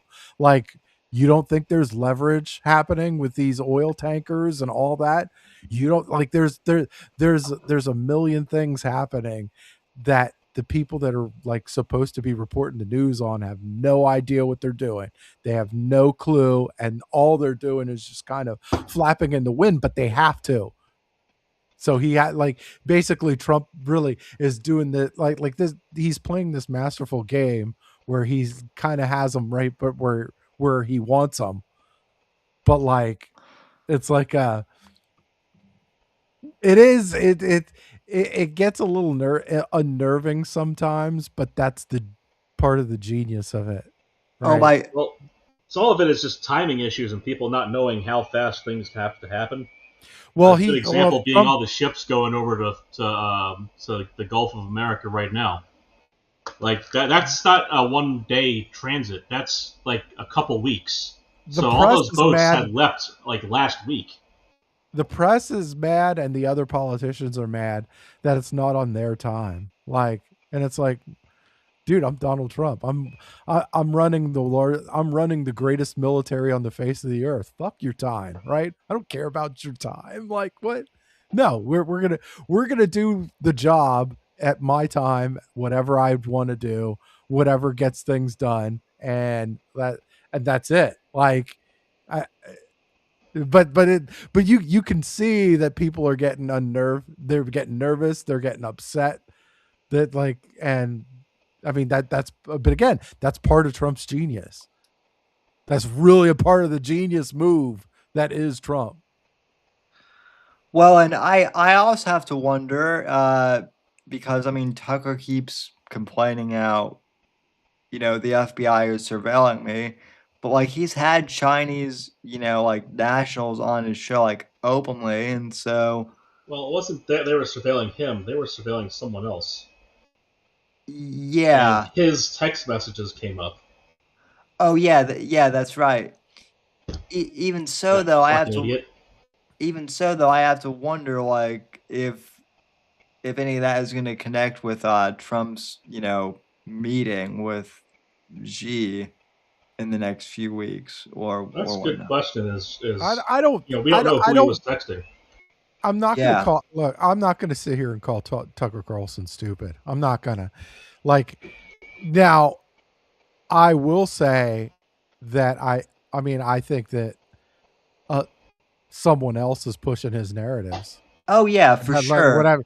Like I think he is. I think he is fairly intelligent. But I mean, that's like with a lot of the politicians, right? A lot of politicians are in D.C. Like they're not stupid. These are well educated people. However, other people are That's a pushing. distinction Other there. people are put. Well, with the exception to a few, but like saying like a lot of these. I'm saying a lot of the like you got senators and stuff like that. Like these are educated from very expensive schools, and Yeah, I'm not that's saying the that problem I take translates. umbrage with.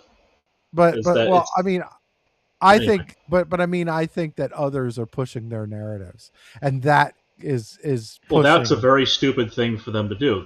The stupid thing Tucker did was to cede his independence to someone else for a price that is then going to be held over his head. Yeah, well he's It's not the points that he's positioning to the public. It's the fact that he put himself in a position where he cannot refuse those. Well, I mean, and it's motivations too. Like if money's his motivation, then and I mean, you could like, That's why he I went mean, to Fox.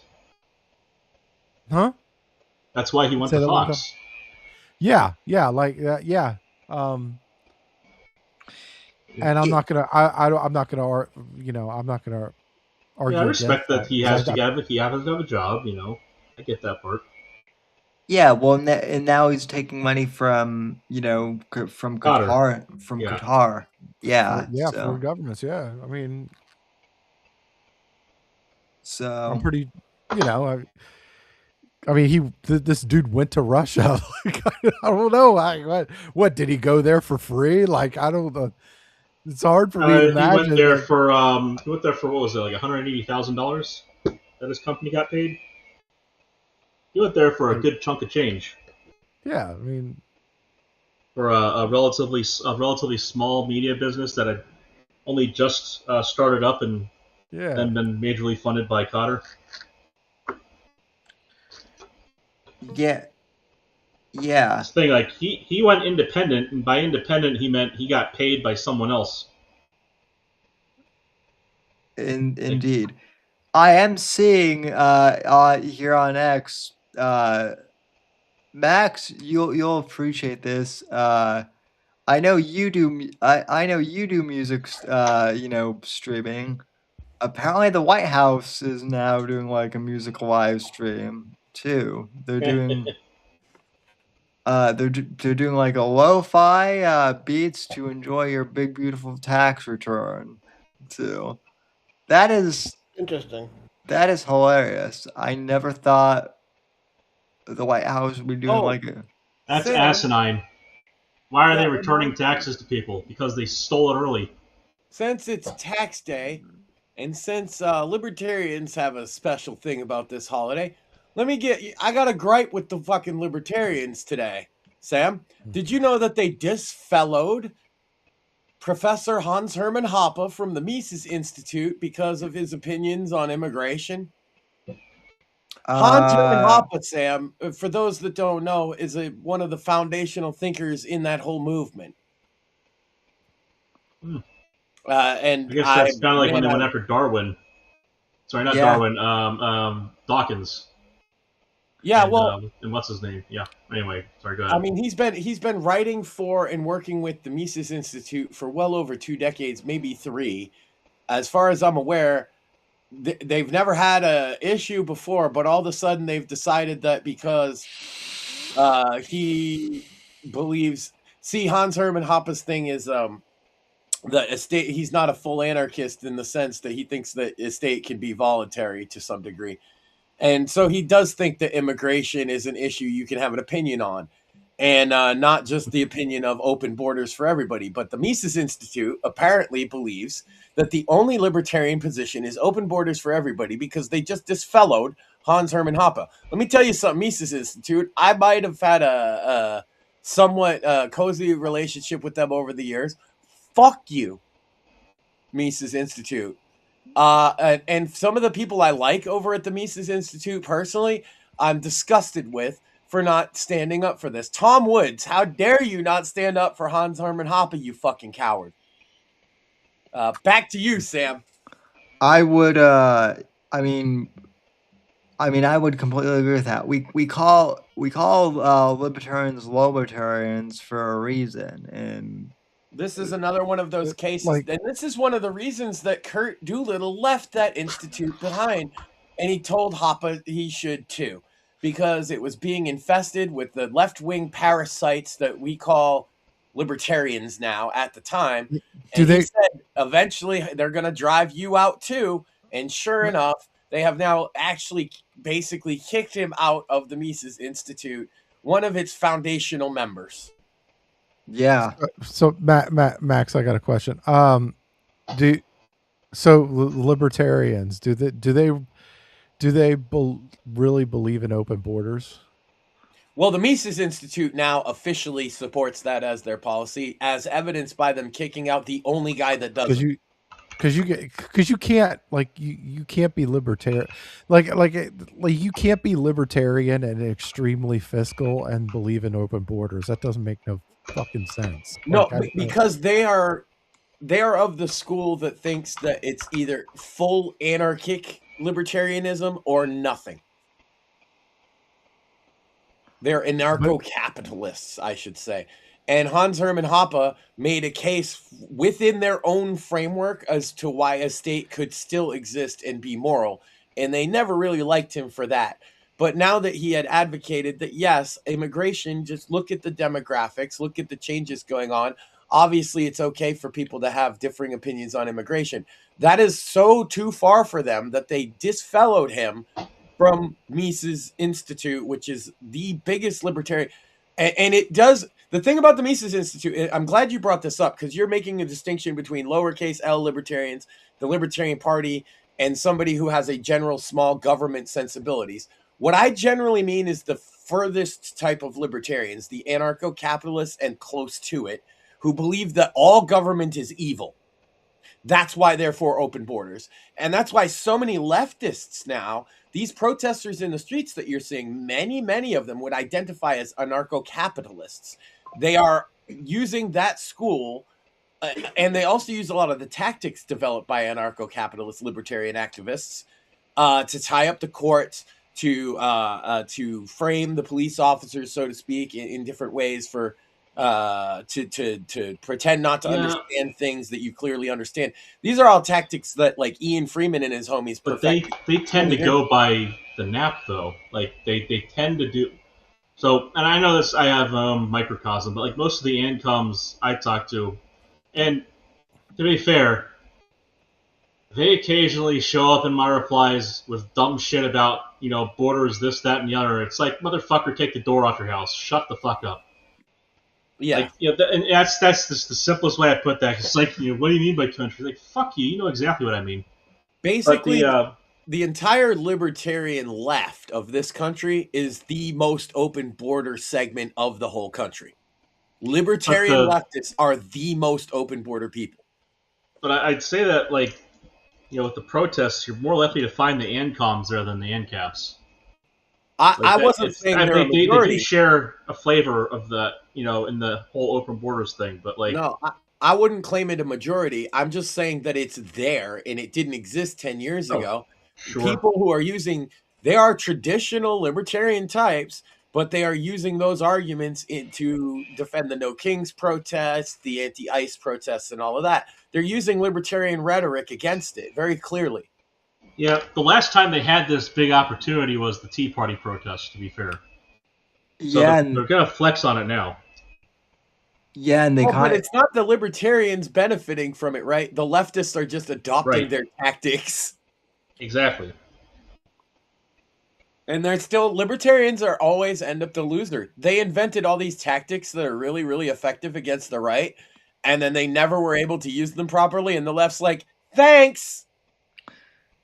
yeah, pretty And libertarians, what percentage of representation in this country do they control still? 0. zero. Well, and they still, the thing is that the tactics that they use against the right, largely the reason why they work is because the right tries to remember shit, whereas with the left, the way they work is they just ignore it and move on, and they move on with so much extra shit that if you need to address any of it, you have to by rid of time being finite, not be able to go back to the stuff that they just skipped past. Right. They operate on require volume. explanations for things, skip past them, and then complain that you're over explaining. Well, It's their let's be real. narrative memory hole. ignorance is the term. Well, let's be real. There's a lot of capitulating pussies on the right too. Like it's Well, not. Oh, yeah. It's not. This isn't just a left thing. Like boy, the we got idea a is- lot of capitulating pussies on the right as well. The idea is that it is emblematic of the left, and it's the basis of the narrative push in media writ large. I mean, they control that for in a simple way. There's only so much airtime, and they have the journalistic editorial responsibility for what they post on air, and that's the reason why you're going to see the whole deal with Swalwell and the other asshole. Just real quick, Craig, that's Go almost away. exactly what Rob Rosen said 2 weeks ago on the show, and he Yeah. worked in news and media for 30 years. Right. So you're Well, not wrong. Yeah, it's just like but it's, for example, the reason why the one lady, the one who stole $5 million, is going to persist is because that is part of the pivot the Democrats are doing right now towards fiscal responsibility, which is fucking hysterical. But Well- you notice that AOC and the rest of the squad are all on board with going after the lady who stole $5 million, but they want to get past the whole Eric Swalwell thing. Yeah, and Well, no, they're going to use him for a narrative too. Like they're gonna Yep. they're gonna clip his neck to sell a narrative of we're taking out our own. Hey, Sisson already tried that. That little pansy Harry Sisson already tried that, and you got laughed at, as he should be. I'd blame him for everything if I was him. I'd say, yeah, he was actually Epstein and all that. yeah. There you go. Well, It was I mean, Eric Swalwell in a fucking rubber mask the whole time. also though, it's a good, it's this is also why the left is praising, Candace and Tucker and all these other crazes, is because the left is saying, see, even Trump's greatest supporters are now saying that he's unhinged, and That's typical midterm Now, shit. I love that in the memes. Those fucking memes where they say old MAGA. It's like these motherfuckers were all against him. Every Right. fucking one of them. Not one of them Yeah. supported him round one. They're Are you all kidding me? contrarians. The contrarians No, and the they're midterms all always they were all switch sides. grifting to whatever paid them. Every fucking one of them wanted Trump to lose. Hell, Tucker had his fucking his messages leaked, where he's like, we can forget about ever having to hear this guy again. I They can't were wait. only ever for Trump when it was contrarian to do so.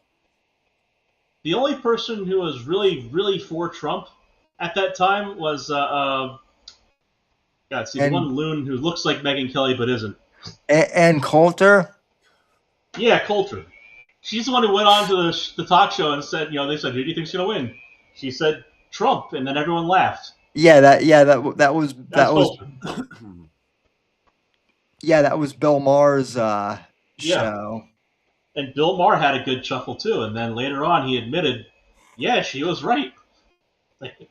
I watched. I think it wanna catches up to point reality out, eventually. I watch so much less political commentary than all of you guys. It's insane. I realized this as I'm sitting here because several times I was just at a loss as to what the fuck was even being talked about. Well, I'm on X a lot, and unfortunately, like they have a lot, like they put on a lot of popular shit on the feed that I don't necessarily want on there. Yeah. So look, like this last week, it's been fucking clavicular. Like I don't know. I don't want this dude on my fucking feed. Like, Yeah. give a shit about clavicular. I saw like one clip of him, and like I've barely. That's the thing is when I'm on Twitter, I don't look at a lot of political shit, so I don't get a lot of political shit. It's like well, and then so I'm like, all right. Then it bugs me. I'm like, so who is this fucking clavicular dude, right? And then I'm like, so now I'm taking time out of my fucking day looking up who the hell this dude even is. You should have watched our 3-minute video about it. Yeah, I should have. So you found out you found out what resignation. You found out what looks maxing is then. Looks maxing is, yeah. Like what the fuck? Look, man. This is like hours of my life. I'm not even hours. To come to the conclusion, maybe. It used to be that we had people who beat themselves in the face with a hammer, and that was just the dumb guy who showed up day one on construction. Now we've got people who do it to look pretty. Well, and you spent hours of your day looking into this to come to the realization, as we all do eventually, that basically it's just what broads have been doing forever, and especially that gay men do now. And it's trying to make yourself as attractive as possible through the eyes of other men. Well, this dude, I think this dude sells. Yeah, I think this dude is kind of like Andrew Tate sells. Like I think he does. The clavicular does too. Like they sell this like subscription service, which are like courses, like self-help courses, like and usually it's almost like the Nexium shit, where it like begins with self-help and bettering yourself and all that stuff, and then once you're actually invested in it, that's when they sell the weird shit. Like now. A thing. Like here, invest in crypto. Like what the fuck are you talking about? Look, man, all you have to do is write all this Jonestown. down. We're gonna do that. Come to Jonestown. We've got good beverages. I actually Morpheus, are you there? Morpheus, can you hear us? Yeah, I'm here. I actually have an idea. You and I specifically need to like do a seminar for other cripples on how to like function. Right, cripple life coaches. I'm saying. Cripple looks maxing. Yeah. But you have to. Yeah, when you start it, you have to do you have to do the self-help shit first, because that's what grabs people, right? Oh yeah. It starts by, we already established this. It's when you tell Sam anything bad that happens to you, he responds by saying, "So what? I'm crippled." That's your hook. Anybody, their problems, it's like, yeah, and I've been crippled, and here I am. What are you fucking doing, pussy? I'm telling Max, you, how big of a rim set can you get? Because you could go for wheels maxing. Yeah, you could really sell it, Sam. Like you'd be like, look, I'm crippled and I can do all of this shit on my own. What's stopping you, right? Yeah, where's your fucking podcasting book? Start selling the crypto. I used to be at waist height everywhere I went, and then I got myself some 4-foot rims. Fucking gold. Now I tower over people. Shit like that. Greg gets it. I've been saying, Sam, that's your brand, Cripple Swag. You could design clothes for cripple guys. I used to go everywhere defenseless, but now I've got a fucking flamethrower on my chair. And you gotta, and then you get a whole bunch of videos of you with like all like rented high end cars. Like, look, see, I own all this shit. This joystick's for moving, and this joystick's for aiming, motherfucker. I just have like a whole fleet. I have a whole fleet of Lamborghinis that I can't even drive, but they're just there for. Well, I'm saying a clothing brand to go with it, so that when people That's see right. you, That clavicular guy used to rent cars just to look cool, didn't he? Yeah. you're gonna be rappers. They all that do too. it. They all Yeah. do it. They all do it. But like seriously, Sam, you got a Sisson clothing did that. line. Somebody will walk past and looking all fresh. They'll be walking with the crutches because they're crippled. And you'd be like, "Wow, they're looking fucking dope. What are they wearing?" And it'd be like, "Yeah, they got that cripple swag." The funny thing is, Craig, and you'll appreciate this. So I went to college with a guy whose dad, he lives here in Florida. He like rents out Lamborghinis. The dad does to like all these influencers that come. There you go. Just get the hookup. We'll film a dope rap video, and you could sell life coach advice and be swag. Yeah. Start off with like, don't OD. You could tell them how to post about women's body parts on Twitter. And then Just be like, drugs are bad and gay. and then if shit goes bad, then you could do like Ashley St. Clair and spill tea on everybody. I will teach a guest course to teach men the proper way to say, "Yo, bitches, we fucking or what?" Yeah. Well, if everything really goes, to to shit. Although I can't even really joke at this because I've already kind of done like AI music. But we could do like a music video or something if we're really desperate. Oh my god, I figured the name. Sam, we're gonna found the University of Tardation. You tard. I like it. Utard. Yep. Where'd you get your degree? You tard. Not like University of Technology and rolling degrees. Oh man, see, Ooh. he's See, look, he's got got acronym. I was Like the just Southampton thinking Institute of University Technology, man. Tardation.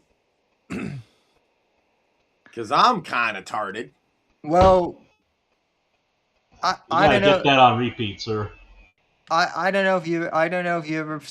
I don't know, Max, if you've ever seen the movie Whiplash, but you could be like one of those like really abusive like professors that just like yells at students that they're not being taught enough. Well, I would yell at students for everything, Sam. That's how you get through to these kids. I'm expecting Max to be like R. Lee Ermey in there. Yeah, You gotta yell at them, How tall are you? and then you gotta get down with your hand on one knee and be like, "Look, son, I know you've had it rough out there, and I understand." And then they're gonna learn. Stop being a faggot. Yeah. Well, that comes first. yeah. You can't show tenderness before you tell them to being a faggot. Come on. You have to only be kind once they've obliged you of not doing that. Son, where are you from? Texas. Holy shit! I like the movie Old School where he gets in the back seat. He's like, "Look, the seatbelt is broken. What do you recommend I do?" And the guy turns around. He's like, "I recommend you stop being such a faggot. You're in the back seat."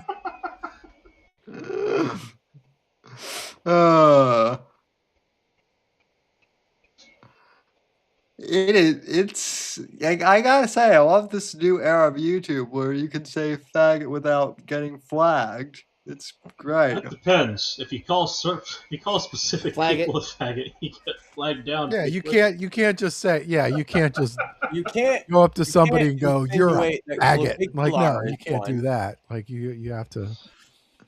There's a hierarchy to this. could You gotta say, be on like, the correct part of the faggot pole. There's you can specific say usage. generally people that like believe certain things might be. I said, hey, I published an album yesterday with 2 instances of the word faggot on it. It seems to be acceptable everywhere now. Yeah. One of them was Sam. Well, and Oof. Sam was a faggot. Well, it do be like You're just that. gonna Mr. take that, Sam? Wakefield. well, wait, but I don't think Max called me a faggot. No, we were calling grifters that. Yeah. I Oh was yeah. gonna say who, but that would be an instance of a specific person. Oh, shit. I will You say reminded that me. that person is known for replacement words. You Yes. reminded me. Did you take that? Did you take that He's a short and faggot. throw that into the? Yeah. Did you get that? Or did that not happen yet? I was curious. To answer your question, Craig, I mean we've been throwing all of our shorts into Suno, basically. No, but I forgot that I had said I was gonna use one of his about it was the Hassan thing, right? Yeah. Send me No, the link to that again, because I wanted Sure. to fucking do that and I completely forgot. Okay. Rather than bullshit an excuse, I should just say that. I forgot. No, look. That's the thing is, and this is one. Trust me, you better fucking get it right if you're doing it in science. I don't know is okay to say. Yeah. And it's hilarious how correct James Randi was about. I'd say the vast majority. And I still catch myself doing some of the stupid too, but like the vast majority of PhDs you'll find these days, James Randi had a little bit he talked about. It's something about the diploma. It's either it's something that's on it, or by nature of it, or something near it. When a person is declared a PhD, with the moment they grab that diploma, as they cross the stage, they lose the ability to say a couple things. And one of them is, I don't know. Yeah. And I gotta tell you, if you go up in front of your committee when you're doing your defense, and you don't say just, I don't know, if you try to bullshit, you're in trouble. And I had a couple of those where they just like, I mean, you follow it up like, I don't know, but I can get you this, that, or the other. But like, Yeah, that's usually the best case scenario. I've been well, trying I to, said like, I forgot too. at the very least, in my conversations with any AI, I always try and, like, if I catch them bullshitting me, just flat out say, look, I would rather you tell me you have a limitation than lie to me. Don't make shit up, because that makes you not useful and not want to re-engage with you. Just See, say, that's I the don't know. trick. That's the AIs trick right don't there like is to re-engage. say I don't know, man. They hate saying I don't know. That's the trick is re-engaging. Saying Yeah. I don't know is something that would cause a loss of engagement in general. So the problem with, and it's not even strictly a problem, because I mean you anthropomorphize them out of jest as well, but dishonesty requires intent, and that is something They that don't have LLMs intent. fundamentally I lack. Yeah, understand that. right. But I mean, I get it's part of the language that you're using. The re-engagement problem is, you're correct, is anytime I have a new strain of conversation, I would have to reintroduce this subject, because Grok doesn't remember shit. This is why you run local. You can put it directly into the system prompt. True. But regardless, I love, like I said, we talked about the leaks of Claude and everything last week, and Gamma 4 or Gemma 4 and all that. Yeah. I like the future of AI open source more than ever as a result of that. I feel more hopeful. Anthropic is driving that right now. They've just introduced the necessity to give them your fucking ID if you want to use it. Yup, and it's gonna fucking drive it even more. Another one has some other like prove you're a human requirement, and both companies use the same third party. What the fuck are they called? Start with a P. Anyway, like Persona or something. But there's some third party KYC company know your customer company that is doing ID verification for Anthropic and prove your human verification for the other one. Yeah, and if you don't think that information is extremely valuable, sought after, bought, and paid for, then you're a sucker. Yeah, and that's one of the reasons why those data breaches are so damn funny, isn't it? Yeah. Yeah. I've actually started using the Gamma 4 locally, and it's been pretty good, Nice.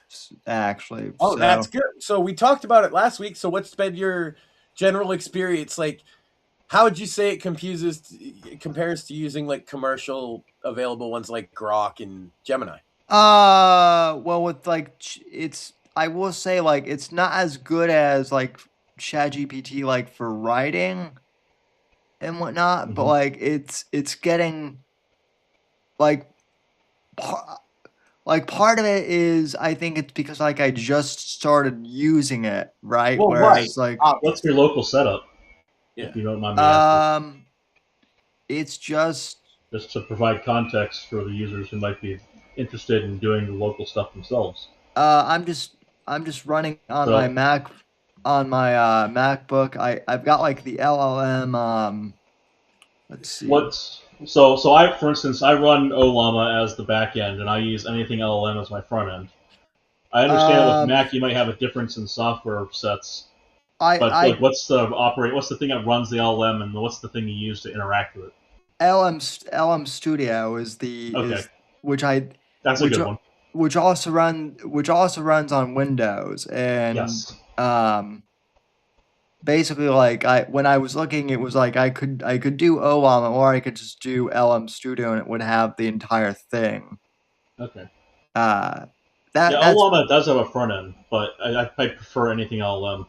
How's your performance then? Because if you're running it Yeah. locally, because uh that's exactly what Craig and I were talking about last week. Is the remarkable thing is that it can run on commercial hardware like Yeah. locally. well It's like heavily quantized, which is what we were talking about as far as like the size of the weights before. well like I Um, so yeah, go ahead.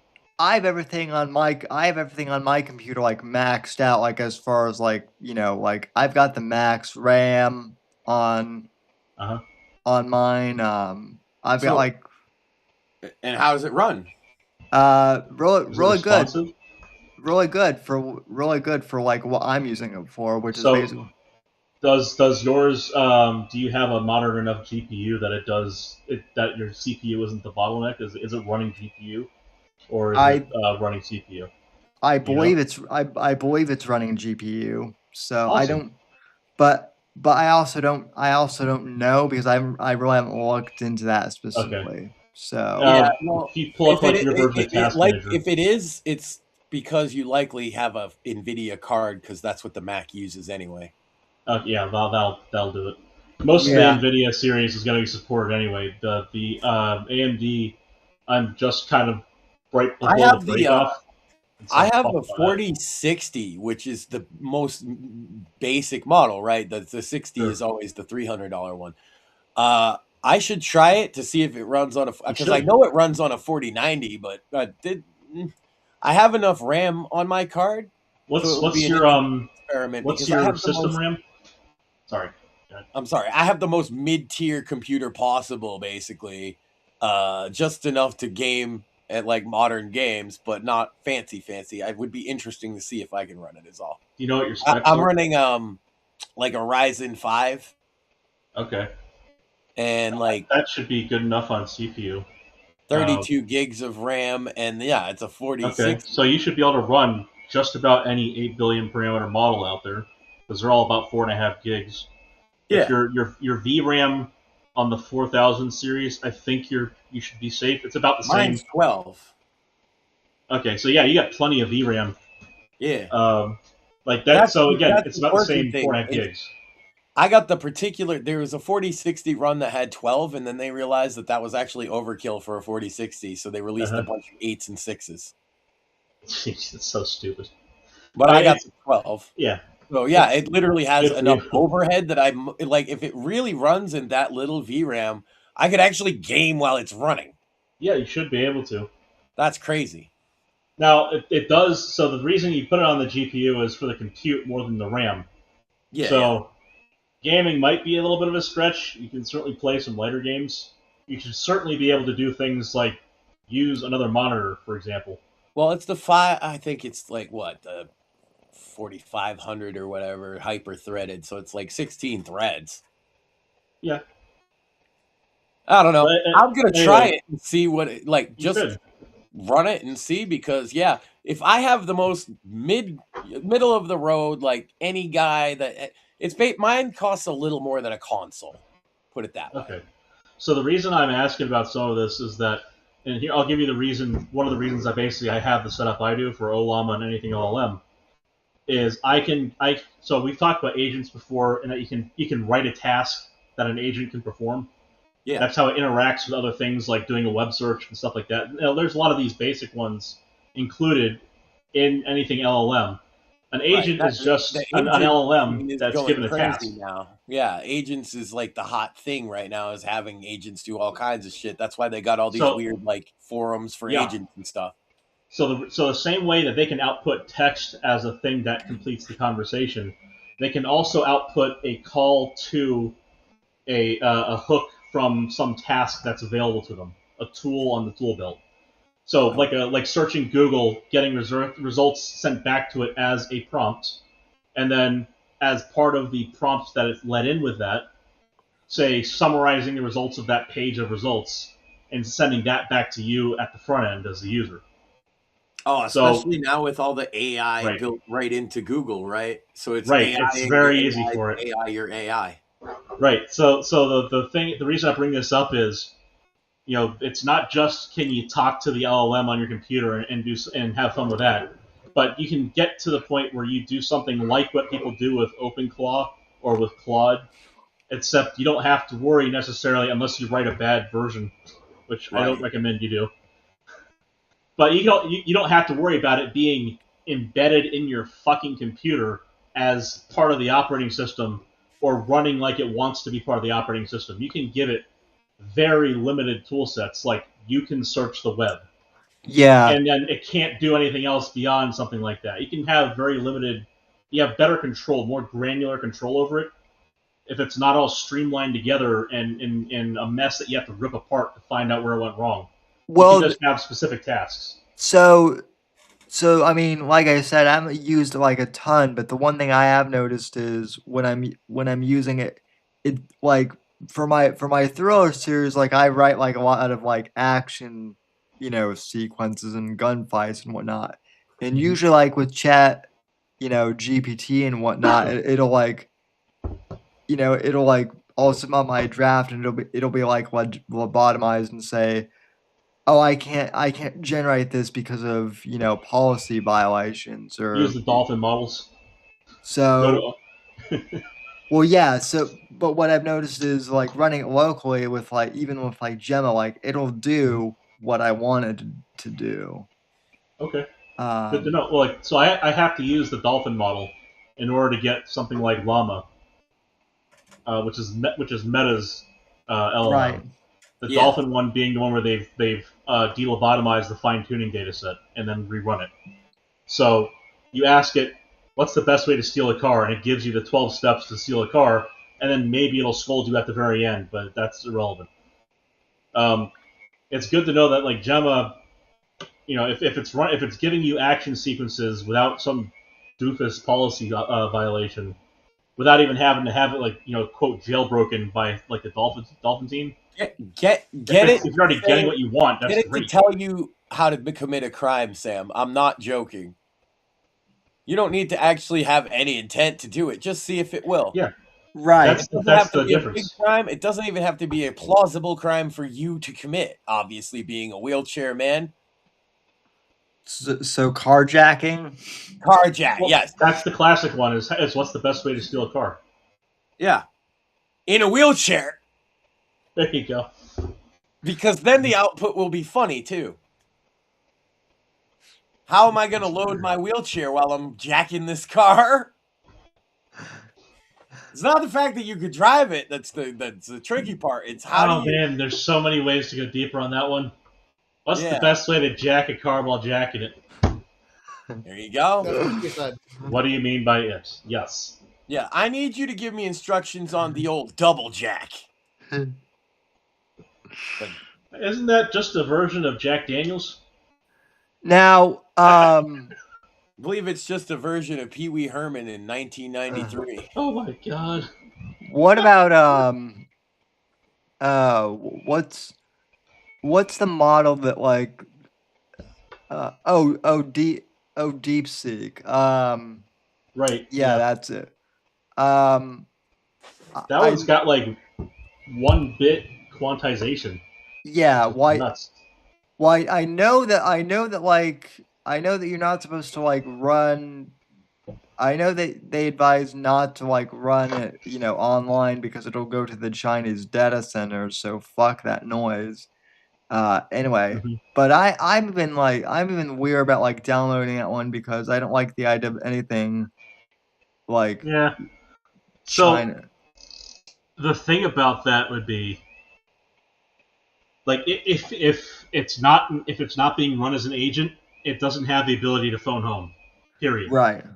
So that's step one is just don't run it as an agent.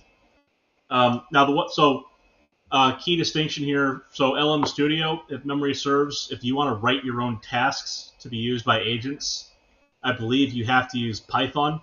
And one of the reasons I chose anything LLM is that I have to write it in JavaScript.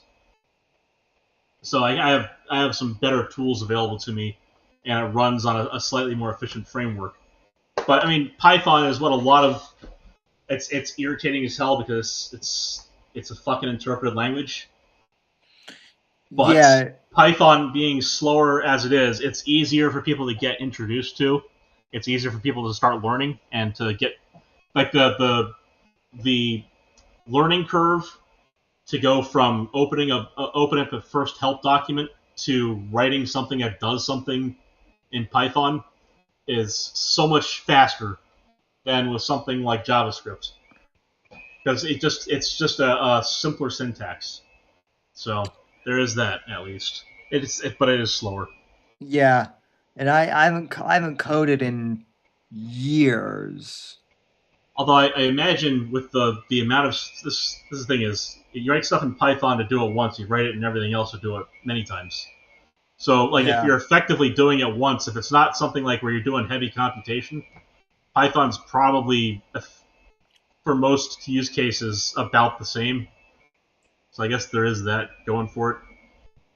But still, yeah, like there are whole suites of agent tasks out there now that people have written. The trick is, as always, they should be open source usually, and you should do your due diligence to read the code and know what it does, because that's one of the things that hit several of these communities of people running agent systems, especially like OpenClaw. The top fucking, we'll call it like an agent plugin. The top task in the public library for downloads was malicious. It was malware. Seriously, these people have been getting fucked with left and right, and it's just like the top fucking thing is malware. Yeah. So anyway, Well, like you gotta be careful. You gotta vet these things a little bit. And even if you don't know how to program, you can still look in there and have a reasonable idea, like what's it trying to do. Like a lot of times, the names of functions will tell you. well, You could also just ride the tiger and just say, fuck it. I'm going to do all this shit and I have no idea what I'm doing. Well, they were getting surely will scammed end out of great. their crypto. They were getting scammed out of their crypto while like trying to check the weather or whatever the fuck, or well, trying to post on X. I can't remember what the fuck it was. They were getting crypto scammed. well. I'll say this. I mean, you want to talk about malware? To me, it seems like Copilot is fucking. These motherfuckers I was agree. like, I'm raising my own Malware. little bot to be my personal little bot, and the bot was stealing their crypto. Ah! The Copilot is like Flippy, but not helpful. It's clubby. It's clubby, but I was But- talking to my buddy who works for Microsoft just the other day It's about Clippy Copilot, with a cat. and he Pointed mind at you his does not head. work for Give me your Copilot. money. Yes. Mind you, this guy does not work on Copilot or anything adjacent to it. But I told him, I said, I went ahead and tried it. I tried it out in Visual Studio. I was writing something. I was like, fuck it. It keeps bugging me. I'll try Copilot. Let's just install the plugin and see what happens. Fucking disastrous. I had to disable it almost right away. It kept suggesting shit that wouldn't work. It didn't do it in my coding style, and it's like it has access to everything I've written already. It's not a fresh project. It just like every time I try and do something where I'm typing, it tries to come in with this IntelliSense suggestion shit, which is like instead of me being able to press enter and get the rest of the thing I was typing, it opens up a fucking prompt.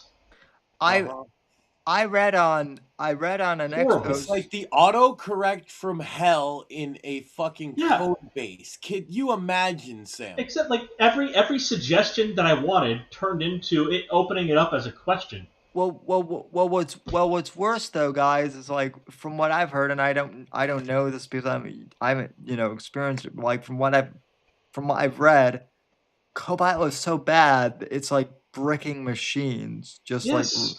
just running. Holy Yes, it is. shit! Yeah, It's like- so they want to move to. All right, so we've talked about agents. We understand they have tools to do things.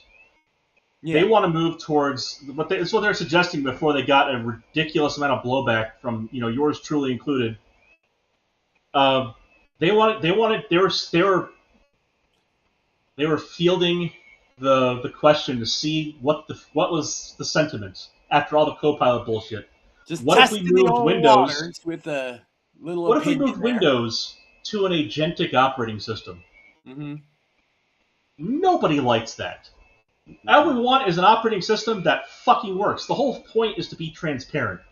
I should not care about the operating system doing its background tasks. I should not have to care about I shouldn't have to get rid of Copilot every time I open a piece of something from the suite, the 365 suite. Oh, by the way, they're getting rid of Publisher, which is used extensively. They say the features in it can be used in other places. Like, no. I tried using PowerPoint to make my posters before. My posters were too big for PowerPoint. I could not make a slide big Yeah. enough and have PowerPoint comprehend it. Because I happened to have done something that was so fucking annoying, I needed a 6-foot tall poster. And PowerPoint's like, I can't do more than 4 feet. You're fucked. It's hilarious to me that they want to get rid of Publisher now, because when I was in college in my technical writing Useful, degree, right? Publisher is literally what I was like trained on. Like, here's the tool you're going to use for the vast majority of your stuff in business, and now they want to get rid of, and now they're doing away with it. So The whole thought process there is you can do everything that you can do in Publisher in Microsoft Word and Microsoft PowerPoint. The problem is, no, you can't. Right, exactly. So it's like, and then even if I could, you're now telling me I have to split my effort between 2 different pieces of software that may or may not want to work with each other on a specific task that I'm trying to accomplish. Yeah, That's so garbage. An Like, this is AI why interrupting you every fucking 2 seconds. Right. This is why I recommend against getting 365 if possible, and getting the was it biannual or triannual release of the full operating system? Or sorry, full Office suite. Oh yeah, I've I'd rather have the Office. Like, I had to get 365 on my laptop because reasons, and I think they just re-upped the subscription on me, so I have to. Anyway, this is how I found out about it. Is they told me I'm getting shittier service. The Linux Open Libre, because Yeah. it's literally better than the 365 deal. You're just feeding the beast. No, I got Open Libre too. Well, I'm just saying, like, if somebody needed that, like And you're that's an correct. alternative. Even on Windows, that's an alternative. Yes. yeah. So, what I recommend people do is, and this is something I do, is for a lot of your mission critical software, learn an open source version Yes. that will accomplish the same tasks in a timely manner without major frustration. So without significant friction, I should say, because And you'll be by the way, frustrated. a trick if you're not so good at this stuff to finding that one, and I hate to say it because it sounds like a shallow answer, but it's usually true. The most popular one, Yeah, and then the most then two, popular open source one usually does the things that you need it to do in the more commercial version. you're right. And the second thing there is not just to find some open source alternative, but to use it as a thin app on like a pen drive. So you're what do I have? Portable apps. So Yeah. everybody like probably vaguely aware of portable apps. Take Yeah. some old pen drive, or you don't need a whole lot of space, and install portable apps. Have a few of those hanging around. Every once in a while, once every month or two, plug it in, open it up, and run the updater. It should automatically do its thing, just to keep everything up to date. And that's it. That's all you have to do. And if you got a version you like and it's mission critical, you can always just stop updating permanently because the software is on the pen drive. Just leave it alone. Another Like, good I run another one of good those. use for portable apps like that is if you have if you're a tech guy and a lot of boomers around ask you to fucking fix their slow computer, it's helpful Yep. to put like uh, mm, any number of utilities on there. So I recommend for that. There's the Forensics distro, which is Helix. So that's a version of Linux that's used for forensics. Or if you need to break into something, use Kali. So Kali Linux and Helix Linux are very powerful and useful. Yeah, getting familiar with Linux is a wise. If you're into computers and you're not already into Yeah, Linux, you really should at least learn what it is, what it does, and what are popular versions of it. and you That's like should the basic also. level. You really should learn that. So if you're on Mac, you're on a Unix-based operating system. Well, you can't do all the fancier shit because the operating system is root and fuck you, and that's just the way they run things. It's a Uh, closed garden over there, and that's how they like it. yep. Even though you can't run things as root, you can still get familiar with the command line natively. In Windows, it usually doesn't come as a default enabled component, but it's part of the operating system. You can run Windows subsystem for Linux. And then you get to pick which distribution you want to use. You can go through the Microsoft App Store, and typically you'll just end up running Ubuntu. But Yeah. it's behind the scenes. You only interact with it as command line, but it is a full-fledged Linux kernel running in parallel with Windows, and it's Yeah. very useful. You don't I even have to dual boot anymore. That used to be a Exactly, thing people didn't like. I and had you don't have to have Windows eat your partition every time either. yeah. Yeah, back when I was in high school, I had one of those really like crappy netbooks Yeah, back when that was all back when yeah. those Before were Chromebooks took over. yeah, back when those were being like advertised as all the rage. I wound up wiping the I wound up like wiping the Windows version and installing Ubuntu on it, and it was pretty great actually. Well, one thing I want to tell people if you've not used Linux before is if you use something like Ubuntu or Mint, I was gonna say use Mint first, not Ubuntu. Mint, especially that if you've never used Linux before, you install Mint, it's not hard to do at all. You will instantly understand that it's not as scary as anybody like made you think it was ever. Yeah, there's a graph. There's a You don't there's a you don't graphical actually really interface. even need to engage command line in something like Mint, but it's right there front and center for if you know how to use it, it will make your life a lot easier. Yeah, the updates are stupid easy with command line. That, There's a few different commands you need to know, and half of them are using the up arrow to get back to where you were. and we were talking about finding open source apps. Well, I love to Yeah. inform you that Flatpaks exist. And what that is is an app store that many versions of Linux use to have the same apps, and a lot of them are apps that you like, programs that you would use on Windows anyway, and they're very easy to install and free. And if they're not officially licensed, they do the things you need them to do, and they're all open source. Yeah. Have And they don't use Arch. now Max, as an audio guy, I have to ask: have they improved Audacity at all, or do you still have to like install a shit ton of plugins? I don't use Audacity anymore in a long time, so I don't know. Yeah, Audacity is okay. Yeah, not But yeah, it's neither not am great. I. It's okay.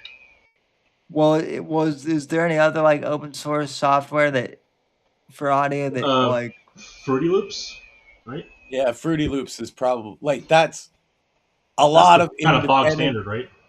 pretty much record producers use it unless you got like Pro Tools or something. Or I use Magix, but it's the same thing, just not open source. Right. yeah. In fact, a lot of the samples that I've gotten over the years are actually for Fruity Loops, but samples are samples. It's an audio file. Right. But yeah, I mean, I use Mix, which is primarily an open source Linux program for DJing, and it's way more powerful than I thought it was when I started playing with it. It's actually what a lot of professional DJs use now to run their tables. It's Mix with 3 X's. Of course it is. It's dope though. Like, I wish I had a digital turntable to hook up to it every time I use it. Speaking of which, we're gonna keep doing Right to Offend radio, Sam. It's been doing quite well for us, and since I launched my album basically today, we're gonna do that this weekend. So that should be fun. Yeah, I've seen that. I also did tune into Evan's music show yesterday, but fucking Odyssey won't let me log into my account. Don't know why. That's strange. Unfortunate. So, And that said, you can pick up our band's first album, Right to Offend, That Itch, anywhere you get music. Literally, Spotify, iTunes, all that shit. which is awesome. And of course, you can pick up American Inferno in paperback, ebook, and audiobook off of Amazon. Available now. And well, more. I don't know if you really have anything to show other than bits and bones at this point. Other Bits than- and bones. Hold on, did he just and TWR. downplay Bits and Bones? This motherfucker, you're a co-host over there, Sam. You should apologize to the viewers. I mean, I'm not downplaying it. I'm just saying that he doesn't have anything but the awesome. I do have bits some and things bones. cooking in the oven, but they're nowhere near finished right now. Sick. So, Well, Bits and Bones is pretty awesome. I Sam. am cooking, but I'm nowhere near finished. that's what I just said. He doesn't have anything but the awesome bits and bones because that's all he needs for right now. Okay. So, Does Craig have anything to show besides the Fake Untitled podcast, which you can catch at Spotify and many other places? Odyssey, especially if you want to catch it live. Yeah, indeed. Come watch us say things. Yeah. Well, I mean, it's in the name, right? It's a Fake It is. podcast. Exactly. Stuff and things. watch. You can listen to. You can listen to Steve. Battling his way through painkillers and Oh, that poor guy. Yeah. He just got fucking rocks like that every so often. Like the one before that, like where he got his arm broken while he was going out hiking. Like, Oof, yeah. God. Like that's his logo, by the way. That for a long, I don't know if Evans changed it. Like for the longest time though, that was his logo, as the X-ray of his broken arm. No, that's still on there. I actually asked Steve what that was Mm-hmm. because when I first started listening to you guys regularly, I didn't know the loan. So I'm like Steve, why is your thing an X-ray? And he's like, oh, I broke my arm, like really bad a couple Yeah, years ago. I'm It like, is a traumatic X-ray. I'll say that. yeah. yeah, It's the kind of X-ray you would make your picture for years, because it's you Just look let at it and people you're know what like, they're getting into. damn, that fucking hurt. yeah. Oh man, yeah, no, but I mean, I can throw it out there now. It's not like it's gonna do much. I am in the job market. I am looking. Nice. If you can, if you can afford a chemical engineer, Well, I don't think that's the listening audience, eh, which is okay. who knows? I Yeah, will say this. We do have people in DC who if you may need someone to run a research lab, All who I'm saying, audience out there, if you need a scientist, we got your man right here. indeed. I had to explain to somebody the other day the whole pussy smoke thing. Brilliant. That's Or should I awesome. hold on? Should I market you as a scientist or like a professional Jew? That might get you more A offers. professional Jew scientist. Oh, that sounds really good, actually. Are you a scientist just generally who happens to be Jewish, or a scientist of Jewish things? Well, I'm also an engineer, so Oh, yeah. Well, that's there's a combination. obviously Jewish things Yes, like of course. engineering. That's what I've been to. Candace Owens says that. I heard. I don't actually listen to her. I absorb it through osmosis on the internet. That poor woman, that troubled individual. Yeah, well, I mean, it's so funny to me. It's so funny to me to see people being like, "Oh, turns out she's on the left," and it's like, Oh, that's where she started. yeah, it's like where have you guys been? I Most actually of the time, it's just like, motherfucker, what do you think the right is? well well It's and like Anita Sarkeesian, man. so No shit. so in all fairness, in all fairness, Max, like one of my big problems with Charlie Kirk, as I mentioned on the show, I did have my fair, disagreements with him. And honestly, Candace Owens was one of those things that like I had a problem with. Yeah, If yeah. you state your arguments now, Charlie can't talk back to you. Well, no, but it was while Charlie was still alive. So, Yeah. so what he I would know, say, I'm being flippant. yeah, Yeah.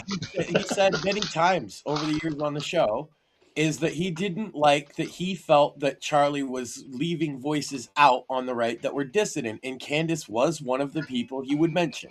He's not, he did say this for a long time. Yeah. But we don't hash that up very often on account of he died, Well, yeah. right? Well, no, And nobody's stifling her ability to talk right now, and that's the problem. it wasn't even so much that like that Charlie was stifling dissonant voices. It was that he was like being like super selective, and Okay, Candace. that's my words, not yours, but I stand by it. I do feel that to some degree, TPUSA as an organization like what you're saying. They've been very picky, yeah. Winners and losers. Yeah, But I also expect that because they're a company trying to push a message. Well, and they need eyes and ears. Well, Right. and my biggest complaint was that they picked Candace without like fully vetting her, I guess, and so Yeah. And Well, then to they be shunned fair, her after that too. And yeah, a that's lot what you of were her saying. It's history, like, I told you that would happen. yeah, her controversial history was largely buried in association with a fat retard who lives in Mexico. So, like That the alone origin should story, be a disqualifier, yes. yeah, yeah. the origin story passes by some very seedy places, and it's not a good pedigree on her behalf. Yeah, and Charlie not being an internet guy didn't Just know didn't any know. didn't Yeah. know any of that. Not Well, and when here's the thing about Candace Owens, when she's got a good point and it's well like thought out and scripted out probably, and she can get on a roll about certain topics, she can enrapture an audience.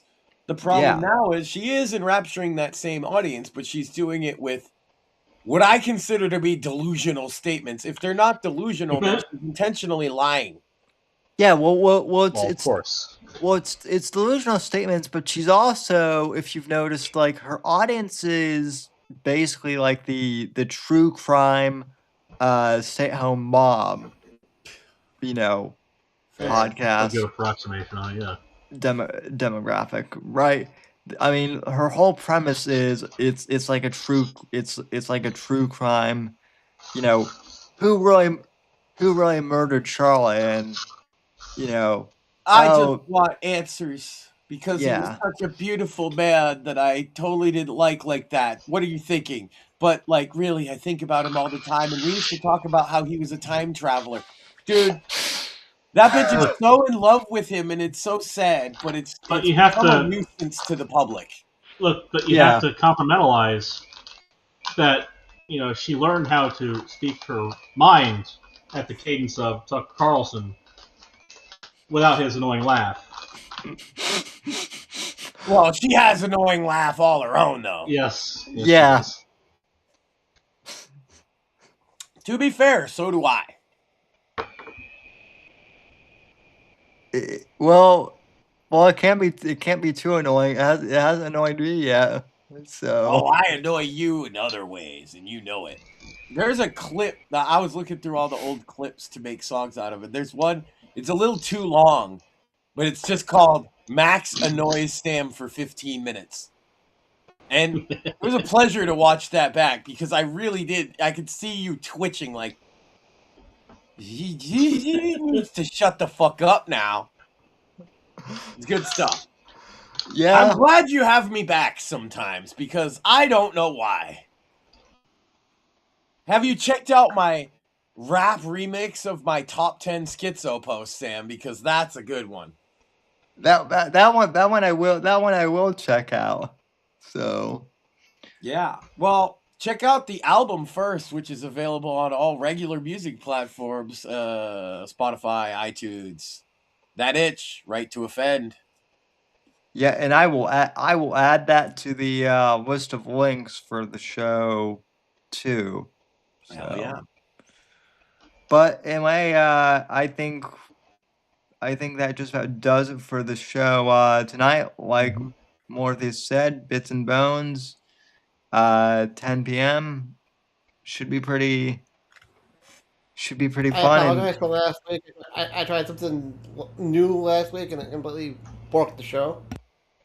Yeah, I was kind of under the weather last week, so I wasn't there, but I'll be there this week. Also, to anyone who's curious, I've not played that new medieval game yet that everyone's talking about.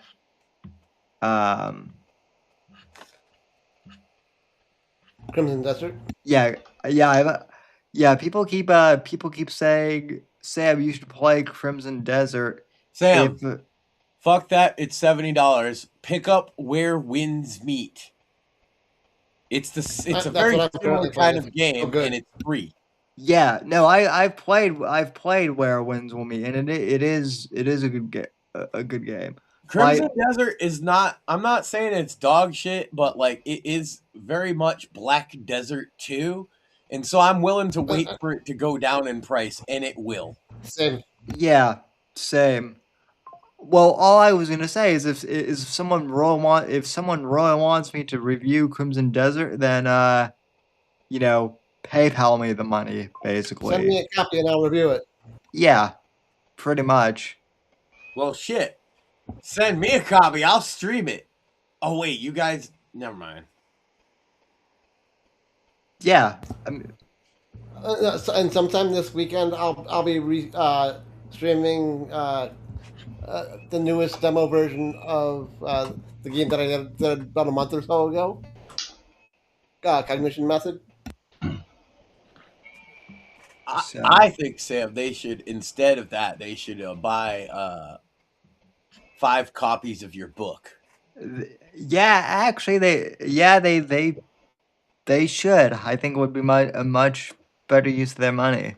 You might not end up getting enough out of that exactly to buy it, but that would mean a lot. It certainly would. So Probably easier too. yeah. Of your PayPal and all that. So, but anyway, thanks for tuning in, everyone, and we'll be back next week for sure. So Hell yeah. later. The right to offend is not some pesky little part of freedom of speech that we have to put up with. It is the heart and soul and lungs of freedom of speech. It is the coursing lifeblood of human progress. It is the instigator of liberty and modernity and science and understanding. What a laughing stock today's student leaders are, that they can so casually dismiss the right to be offensive without realizing that their lovely, enlightened lives are the gift of individuals who gave offense. Offensiveness is not just something we have to begrudgingly accept. Offensiveness is the motor of human progress. Thank you for watching the Whitfield Report live on the Right to Offend Media Network. Make sure to check out Sam's books on Amazon, Audible, and Kindle. You can follow Sam on X at SamW_NGC and the Right to Offend Media Network at RTO Media. Like, comment, subscribe, and share with your friends. And until next time, God bless, God save this great nation. God, freedom, legacy.